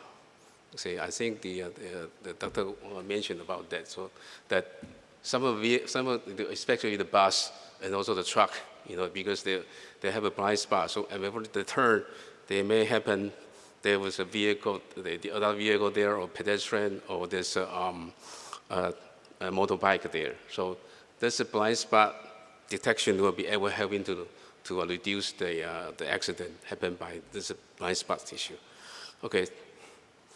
And of course we use 5G and other than the C-V2X on the vehicles, and we also use 5G to communicate between the terminal controller, two controllers. Okay, also the use of 5G to send information to the cloud. And on the pedestrian side, we use C-V2X, able to send information to pedestrian if they have a cell phone. They're able to catch the information through that. Okay. T-Cross, as I mentioned that we'll actually want to bridge the IT technology to ITS technology. If you want to do that, also you want to sell it to overseas market, standard is very important. So during this project, we defined the two messages for map and the spot. This is based on American standards, SAE standards. Okay, this information will help you to communicate to the center controller and your vehicle. And this product actually, once you certify with that standards, actually able to sell it to the U.S. market. It's compliance with the U.S. product.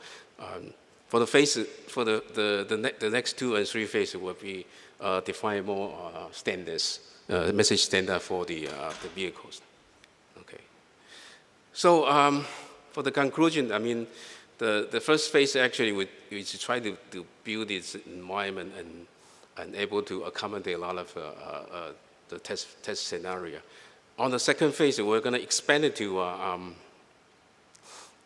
the more than 10 sections, with more than 10 intersections. Also, we're going to put the bus, the regular bus, into our test field.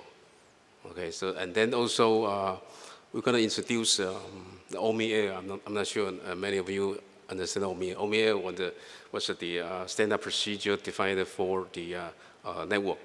Okay, plus the application. So we're going to introduce OMI Air into this project on the phase 2. And phase 3, actually, we're going to expand it and more involvement from the transportation industry. And hopefully this will build a kind of Asia-Pacific and demo site for the ITS. Okay, thank you very much. I think the time is running out. Okay, thank you.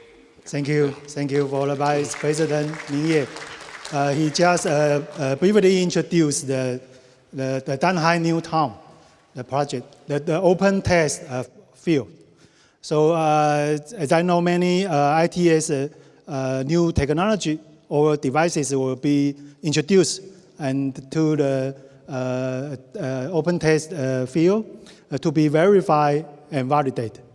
So thank you again for introducing us the detailed plan and also the platform structures. So I think I was running out of time by 6 minutes. So I would like to conclude this session by thank you again for the 5 outstanding speakers, the wonderful speech. And thank you all the audience stay with us to the end. Thank you again. Thank you. See you. Thank you very much, Professor Cho, for sharing the session for us. And thank you to all the speakers for sharing these 5G use cases in ITS. 我们再次谢谢邱教授为我们主持这个场次，也谢谢所有的讲者跟我们分享 5G 在 ITS 的相关应用。那么各位贵宾，我们2022智慧交通国际论坛就到这边告一个段落。感谢各位贵宾的参与，有在座各位先进的共同努力，智慧运输的发展令人期待。Ladies and gentlemen, this concludes today's forum, and with your support and feedback, we look forward to making great strides in intelligent transportation. 再次感谢大家的参与，祝大家一切顺心。Thank you very much for your participation. We wish you great health and prosperity. Thank you very much.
Thank you.